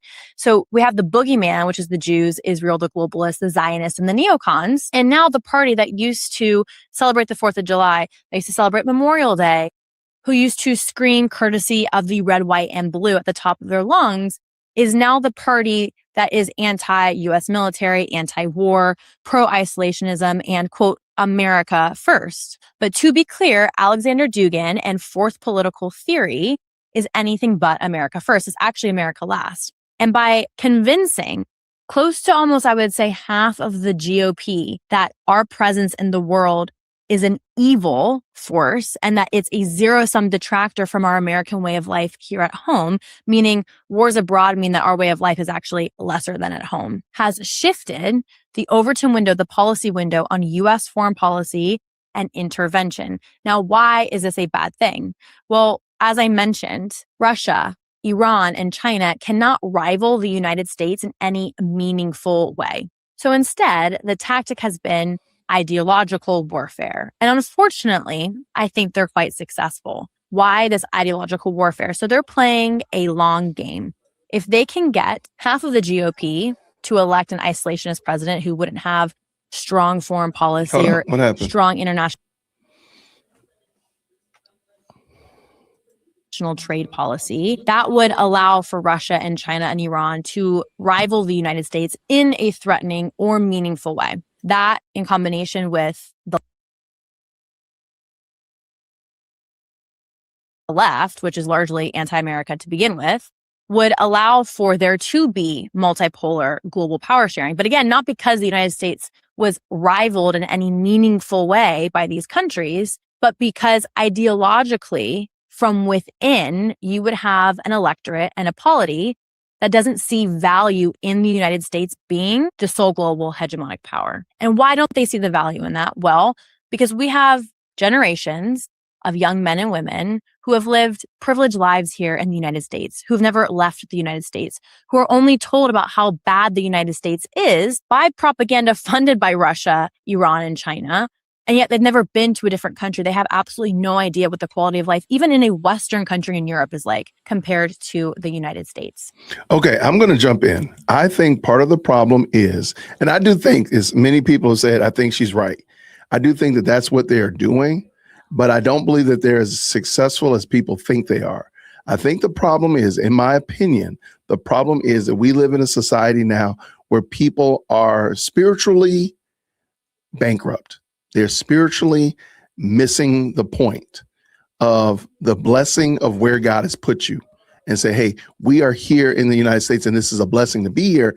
You know, we're praying for the success of this country so that we can be a continued influence abroad. But because of that, we've totally lost the plot.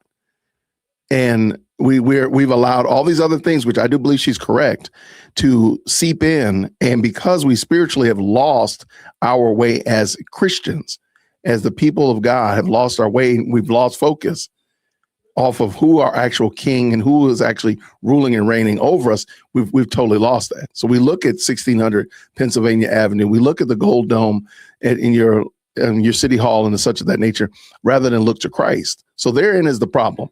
I think the fact that we've lost who's actually running the show. And I think that's the problem. And so let us keep this going. Shout out to Dominique Hoffman. The link is down in the description as well. Shout out. Let's go. Abraham Lincoln said, if the United States falls, it will be because it falls from within. And that seems to be a very, very true warning for the time that we are in right now. So to be clear, Candace Owens is an agent for Russia. Now, if she's being funded, I have no idea. I'm going to greatly speculate because we've also seen almost a flip of the switch ideology from people like Tucker Carlson, Candace Owens, Marjorie Taylor Greene, even Thomas Massie. And I find it so interesting that this ideological flip happened in a post-October 7th context, which was this window to radicalize the American people, especially at the end of Joe Biden's really horrific presidency, where there were a lot of grievances amongst the American electorate and amongst the GOP. Yet President Trump has had an incredibly successful second term. He's addressed many of those grievances. And so what we're seeing is a hyperfixation on Israel, a paranoia with Israel, a paranoia that the culture has been subverted by the Jews because they seek to corrupt Christianity. Notice how Candace Owens, Tucker Carlson, Steve Bannon, no one has championed the policies of President Trump. Even someone like Megyn Kelly, who in a recent interview said that she would still vote for President Trump, they hyperfixate on the Israel issue. And that's why we saw Thomas Massie lose his seat, because it turns out Kentucky's 4th congressional district doesn't actually care that much about how horrible Israel is. And yet that is the way the party is moving. So let's look at Candace, tell her audience why she's going to Russia. And again, this sounds very similar to Tucker Carlson. May I remind you, he went to Doha and spoke at the Doha Globalist Leaders Forum, despite the fact that he uses his platform to consistently manufacture a moral outrage for globalists. As a Christian, as a conservative American Christian man, as a godly man, he's just absolutely outraged by the evils of globalism. But then he'll go to Doha and speak at the Doha Globalist Leaders Forum, talk about how amazing Sharia law is. Look at how beautiful Doha is. Look at how orderly and clean it is. He forgets to mention or manufacture any sort of Christian outrage by the fact that Doha was built off of slave labor, that Christianity is illegal in Qatar. And despite the fact that Tucker says Christianity is larger in numbers in Qatar than in Israel, he forgets the caveat that those in Qatar who are Christians are essentially slave laborers who can only practice or worship their Christianity in a detention facility. Tucker Carlson also went to Russia 2 years ago, where he manufactured all this media, literal propaganda about how beautiful Russia is. And why is that? Well, because Candace Owens, Tucker Carlson, this Duginism, new right, wants you to believe that the United States is evil, that your politicians are exploiting you, that you're being religiously persecuted. And the solution to that is the Russian model. The solution to that is anything but the United States. And all of this is done in the America First umbrella. I agree with her, and I like the way she caveated that. I think that, shout out to Kathy. I do think that that is what this term Mecca means. To them means the center of something, like where there's a huge number of people. So she means there's a huge number of Christians there, which, by the way, it may or may not be true. I don't know. But you could just say the center. You could say the epicenter. You could say ground zero. You could say the launching point, the fountainhead. There are tons of different ways to say it. Being the fact that Mecca is a direct reference to Islam, I think you're gonna create more problems than you solve. And I don't even think she's right, even in what she's saying. But I just want to make sure I said that. So shout out for sure. Thank you so much to everybody who's jumped into the best live chat on the internet. Let's go. And remember, just like BLM is anything but Black Lives Matter or Black Lives First or Black Reform, America First is anything but America First. It's actually America Last. It's actually the fall of America. And if you think that your quality of life is so bad now because Israel's our ally, America as a fallen global hegemonic power would mean a very different quality of life for you and for me. But let's see what Candace had to say, because she's gonna prime her audience to anticipate the propaganda of the GOP, who are going to call her out for going to Russia. Be off air next week. Next week, I'm actually going to St. Petersburg. I'm so excited for that. I have been wanting to go to St. Petersburg for a very, very long time, just as a Christian in general, just to see some of those cathedrals and churches. And we're finally making it happen, a family trip. And so that's happening. So I'll be off air for an entire week. I can't wait for the headlines. People saying I guess I'm funded by Iran and Russia and probably Pakistan. Obviously, not sure. My husband's been to Russia quite a few times because he fishes. I think it's really reasonable to question how you arrive to such a radically different ideological conclusion than what you espoused for years. And to be clear, Marjorie Taylor Greene, Candace Owens, even Megyn Kelly, Tucker Carlson, Steve Bannon, all of these individuals who used to just be GOP conservatives have left the party. Someone like Ben Shapiro, who gets heavily criticized, has maintained the same political ideals for decades, his entire political career. Also notice, again, I mentioned this at the top of the episode, she said, I just want to go to Russia as a Christian. First, I thought you were a Catholic, Candy. I thought you were a Catholic. Isn't that also interesting? Because you didn't note that you're Catholic and going to St. Petersburg, Russia, because the Russians are not Catholic. They're Orthodox. And there was a bit of an issue with the Orthodox Church and the Catholic Church and this issue with Rome and the papacy. So it's not convenient for you to mention how Catholic you are now that you're going to Russia, right? Now you're just a Christian. But I thought being Catholic was your whole personality now. Propagating of a ahistoric, atheological idea that like Russia's this religious Mecca or this religious homeland and not Israel. Anything but Israel. Russia and St. Petersburg is no more Christian than any other European capital in the West. This zeal that Candace has, this Christian zeal to go to Russia, Allegedly. is contradictory with her depiction of Russian history and persecution of Christians. So her claim and evidence for the propaganda, the pro-Israel propaganda within the United States, has been that she only learned about the Holocaust in high school. And we don't learn about what she claims to be a German Christian Holocaust at the end of World War II, and also the Christian Holocaust under the Soviet Union with the Bolsheviks. There's a few reasons for this. One, the civilian casualties of German civilians during World War II does not constitute a genocide just because the majority population of Germans at the time identified as Christians. Ethnic cleansing is not displacement during total war. A Holocaust is not civilian deaths during total war, especially in dense urban city centers. And by that logic, then you could claim the Germans genocided a bunch of British Christians during World War II as well, during the Blitz. So this is Candace Owens claiming exactly what I just said. So let me ask you two questions there about that. Tell me what is Yagoda and what happened with the Bolsheviks and the Christians?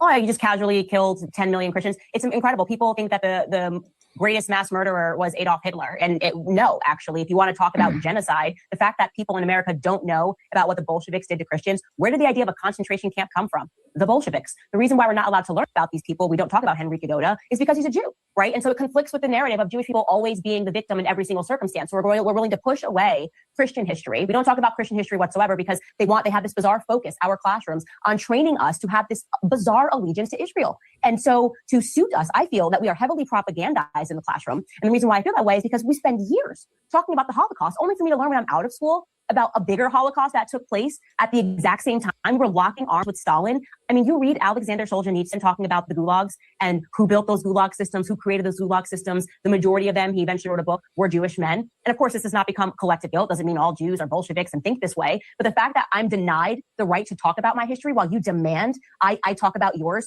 and you demand that I worship Israel doesn't fly with me. I'm just sick and tired of the subjugated Christian. I'm sick and tired of the tail in between your leg Christian that is like Israel first, and then I'll get to the New Testament. You know, it doesn't make any sense to me. I'm uncomfortable with it. And what are you talking about? That entire interview, that Piers shut up because he knows I'm.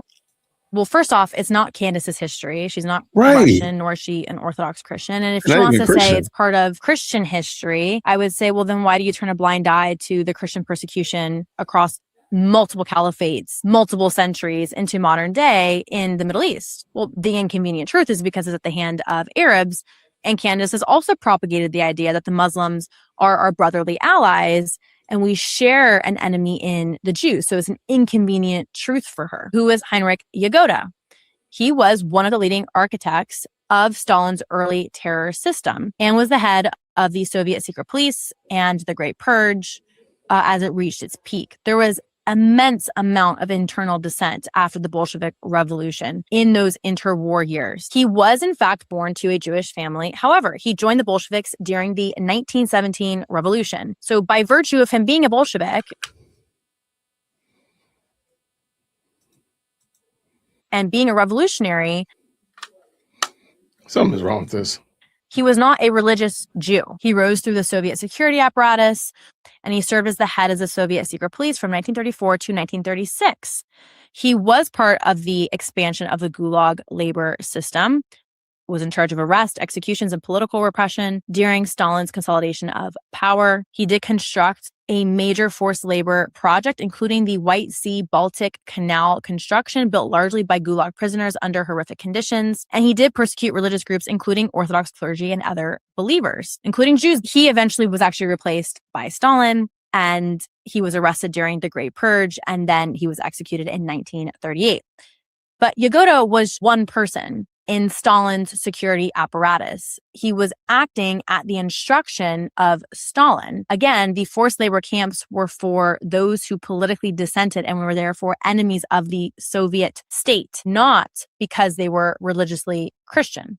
And again, there was no discrimination. Whether you were Christian or Jewish, you were an enemy to the state because under Marxism, religion is the enemy. Capitalism is the enemy. It is inherently an atheistic political worldview. But claiming that Yagoda himself was essentially Hitler is absolutely stupid. Was he instrumental? Yeah, just like Goebbels was instrumental to the Nazi apparatus and to Adolf Hitler. Was he a horrifically evil figure? Yes.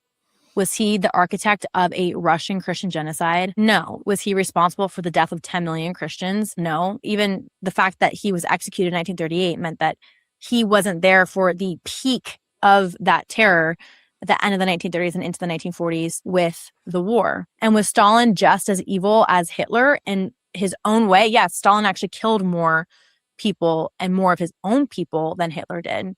But again, the unique evil of the Holocaust was that the Jews were ghettoized and then executed because they were Jewish, because they were seen as less than. In fact, the Nazis allocated critical resources as the war started to turn against them to complete their campaign of annihilation against the Jews instead of putting those resources towards their conventional war front. That was not what was happening in Russia. And if the critique is we should learn about the gulags in the US education system, I would say, yeah, sure, that's great. But Candace's mental gymnastics that Russia is some Christian homeland, but that also Russia is an example of the worst atrocity against Christians in the 20th century. And that's her evidence of the Jewish conspiracy in the United States, that we don't learn about that and we're meant to believe the Holocaust was the worst thing. Those two things don't square. And of course, like I said, she explains that away by saying Yagoda was the man responsible and he was a Jew, so it's actually the Jews killing Christians. Not true. This is, again, another form of propaganda.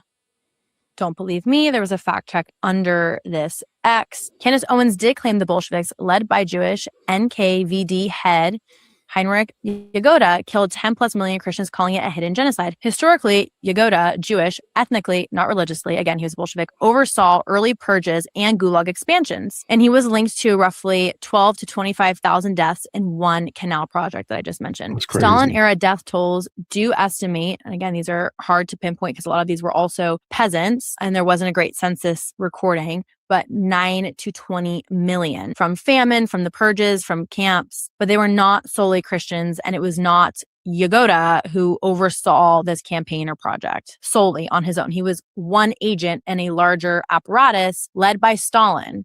It says the claims were exaggerated, and they exaggerate Yagoda's role. The Bolsheviks were anti-religion. They targeted many faiths. Diverse historians debate exact figures. Okay, so Laura Loomer responds to Candace because they were going back and forth on X. Oh, and Candace posts Laura. this ballet photo from St. Petersburg. Again, you'll notice that Tucker Carlson and Candace Owens highlight all the beautiful parts of Russia and try and characterize all of Russia and Russian civilizational culture as that.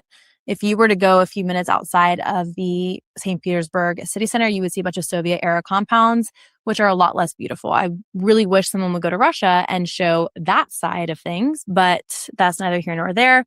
Laura Loomer said, Candace, nobody cares if you vacation to Russia. Russia looks like a beautiful country. The issue is you appear to be working with multipolar state actors to create chaos in the U.S. on behalf of another country. That's what people are concerned about. Multipolar state actors, I don't even think is the accurate term here. We don't actually live in a multipolar world. The axis of chaos, meaning China, Russia, and Iran, would love if we lived in a multipolar world. If we actually lived in a true multipolar world, a country like India would likely be a multipolar state actor. The axis of chaos wants to run an ideological multipolar world order, an anti-Western world order. Because in all actuality, if we were reorienting the global order based off of capabilities and economies, Iran would never even be near the top of that. Yet Iran ideologically is vying for this. So at the very core of all of this, Russia, Iran, they're too weak. They're paper tigers to actually lead the world globally. But ideologically, multipolar essentially means anti-Western and a desire to see the fall of the United States as the sole global hegemonic power. Enjoy the ballet, but stop pretending like you are on an innocent vacation to Russia. I practically predicted your every move before it even was discovered that you were speaking at a state-sponsored conference with sanctioned Russians who are trying to undermine President Trump and destroy MAGA. It's not even President Trump and MAGA, it's the West at large, and specifically the United States. You seem to think some of us are as dumb as you and your cult follower viewers. So then Dugin said the term multipolar begins to sound like the radical insult for some people. That says much about racist and hegemonic intentions of those who use it in a pejorative sense. In the reality, the unipolarity and its open or hidden defense is a crime. His English sucks. But the fact that Dugin even speaks English is evidence of U.S. global hegemony. So thank you for participating in U.S. global unipolarity by speaking to us in our language. Ever wonder why you can travel to some random remote corner of India and someone likely speaks English? It's because as the sole unipolar power, the United States not only leads the world with the strongest military, the strongest economy, but also culturally. Hollywood, for example, is a mechanism of U.S. soft power influence. The fact that Friends and The Office is viewed around the world is evidence of that. The fact that Alexander Dugin, a Russian, speaks English, evidence of that. Alexander Dugin just hate us because he ain't us. But okay.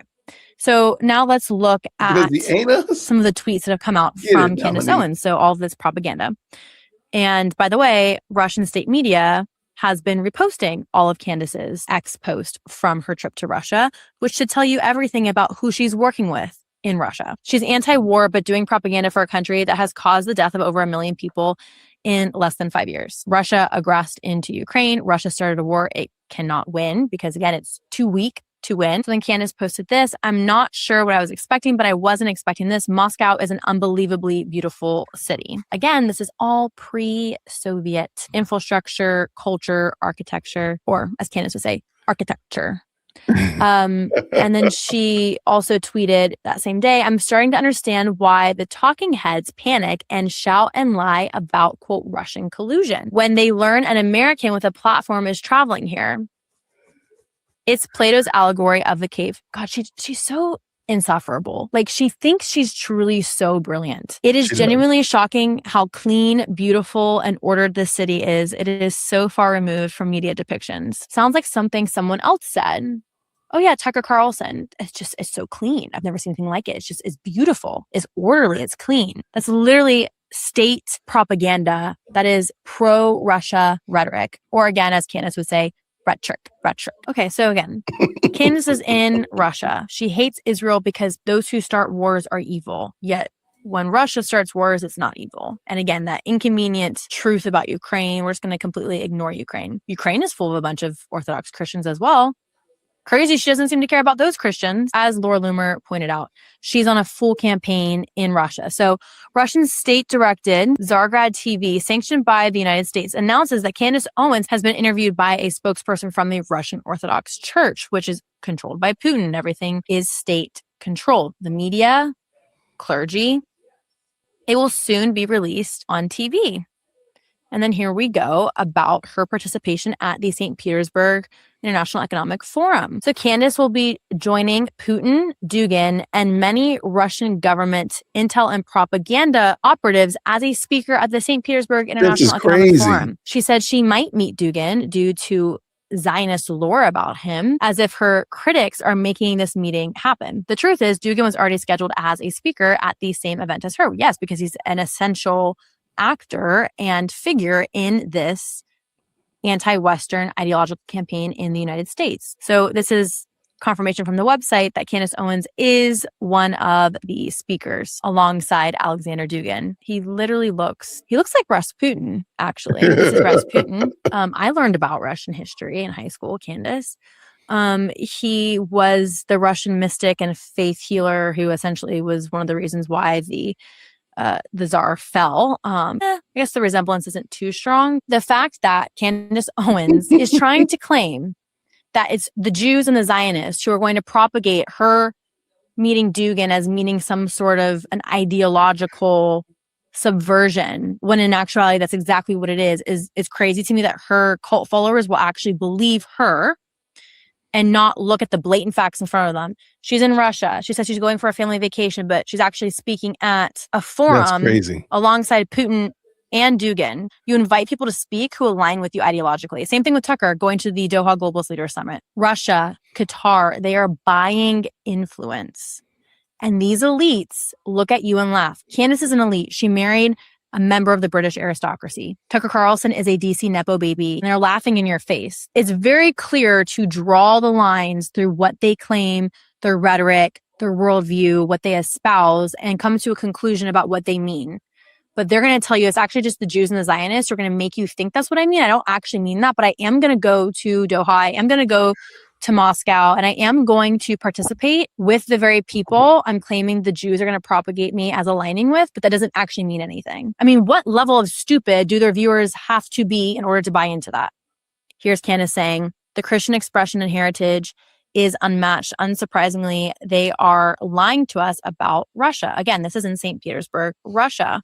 Now, there are not that many churches in Russia because historians estimate that the Bolsheviks destroyed or dismantled over 40,000 churches out of the roughly 80,000 that existed in Russia prior to 1917. So Russia and areas under Russian control. So it says Christians in Russia who are not part of the Russian Orthodox Church are legally restricted in several activities of their faith, especially evangelism. So she's going to Russia as a Christian, yet Orthodoxy is the official or allowed Christian denomination in Russia. Roman Catholicism is not either, which is crazy because Candace is such a good Catholic. Let's remember that. She just got confirmed. Remember, she posted that she went to Rome to get baptized and confirmed. Okay, well, you can't evangelize as a Roman Catholic in Russia legally. Right. What does she say to that? So this idea that Russia is some Christian homeland that we should aspire to, look at these beautiful churches. What are you talking about? That's literally what authoritarian regimes do. They say, look at how beautiful our train station is. Look at how beautiful this church is. This characterizes the entirety of our political ideology. And ironically, Candace Owens, as an independent media host who makes money off of monetization on YouTube, off selling her merchandise, so she's benefiting from free market capitalism, was invited to Russia because of the influence she yields in the United States, of which, if she was born and raised in Russia, she would never have the career that she has, because there is no independent media. There is not a capitalist flourishing market where people have the disposable income to buy one of her stupid shirts. So just like the woke left want to divest of the United States, want to tear down the democracy that they freely participate in, they freely assemble and dissent to the very democracy that they are seeking to destroy by exercising the rights only afforded to them in a democracy. But fundamentally, Candace Owens is an elite. So rules for thee are not the same for she. She's just like Tucker. If you don't see the propaganda that's happening blatantly in front of your face and are not also offended at how stupid she must assume you are as her audience member, then you're beyond help, in my opinion. I will see you in the next episode.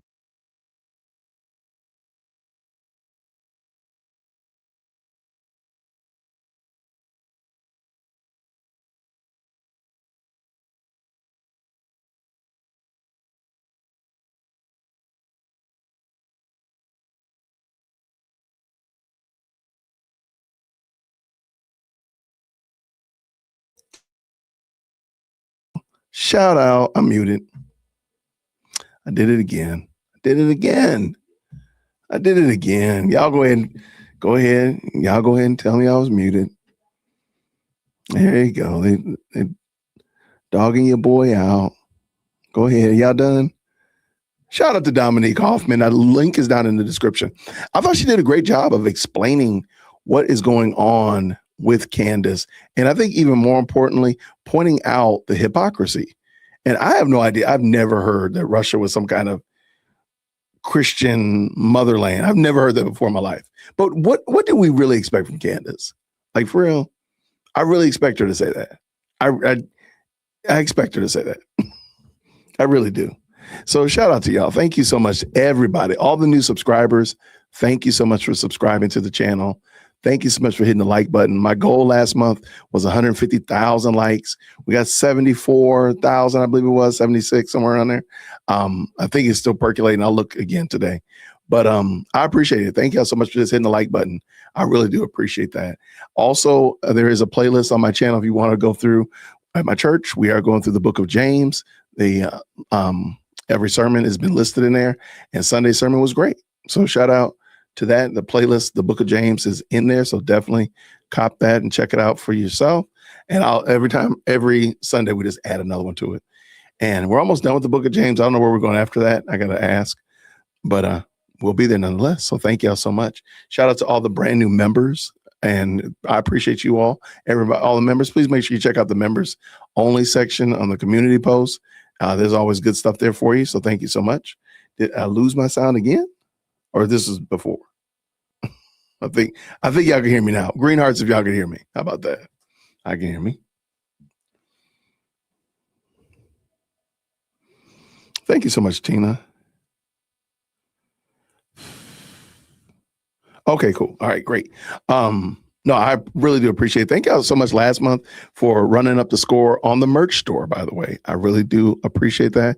I'm glad you all like the shirts and the sweatshirts and the other things that'll be coming out. There'll be more hats coming out as well. So thank y'all so much for taking a liking to that, and let me know what you think about it. If you want to be a model on the show, on the site, and when you get your item, why don't you just send me a picture of it, jwitt@jwitt.com, and I'll make you one of the models. So when you pull it up, let me real quick show you what I'm talking about.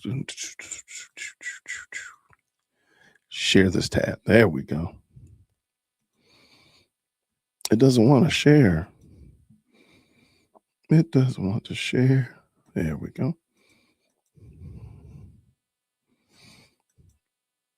Okay, so on the page, there goes Edie. She got her group therapy hoodie on. I think she's got the That's Crazy Work hoodie right there. There's some other people as well, but Edie sent me all of hers.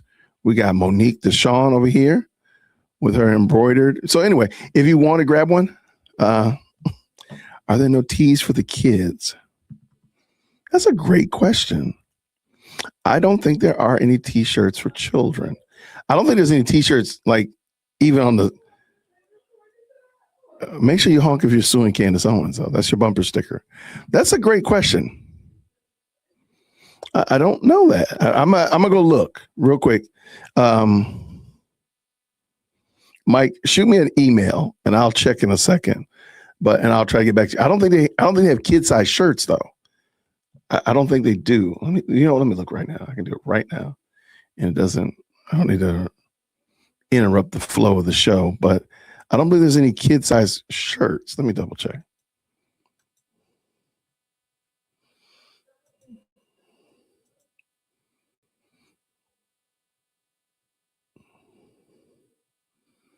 Yeah, there's not anything child size. They're all like adults, or like extra small for women. That's about the smallest. Let me see, double check this one. Yeah, actually, this only has small.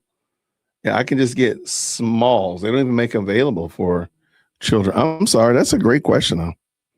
I need to. We got a llama. They got like a stuffed animal. But no, they don't have any kid size t-shirts. That's a great question. I will send it to them and ask if maybe that's something they'll add, but we don't have it on there right now. So appreciate you. Thank you so much.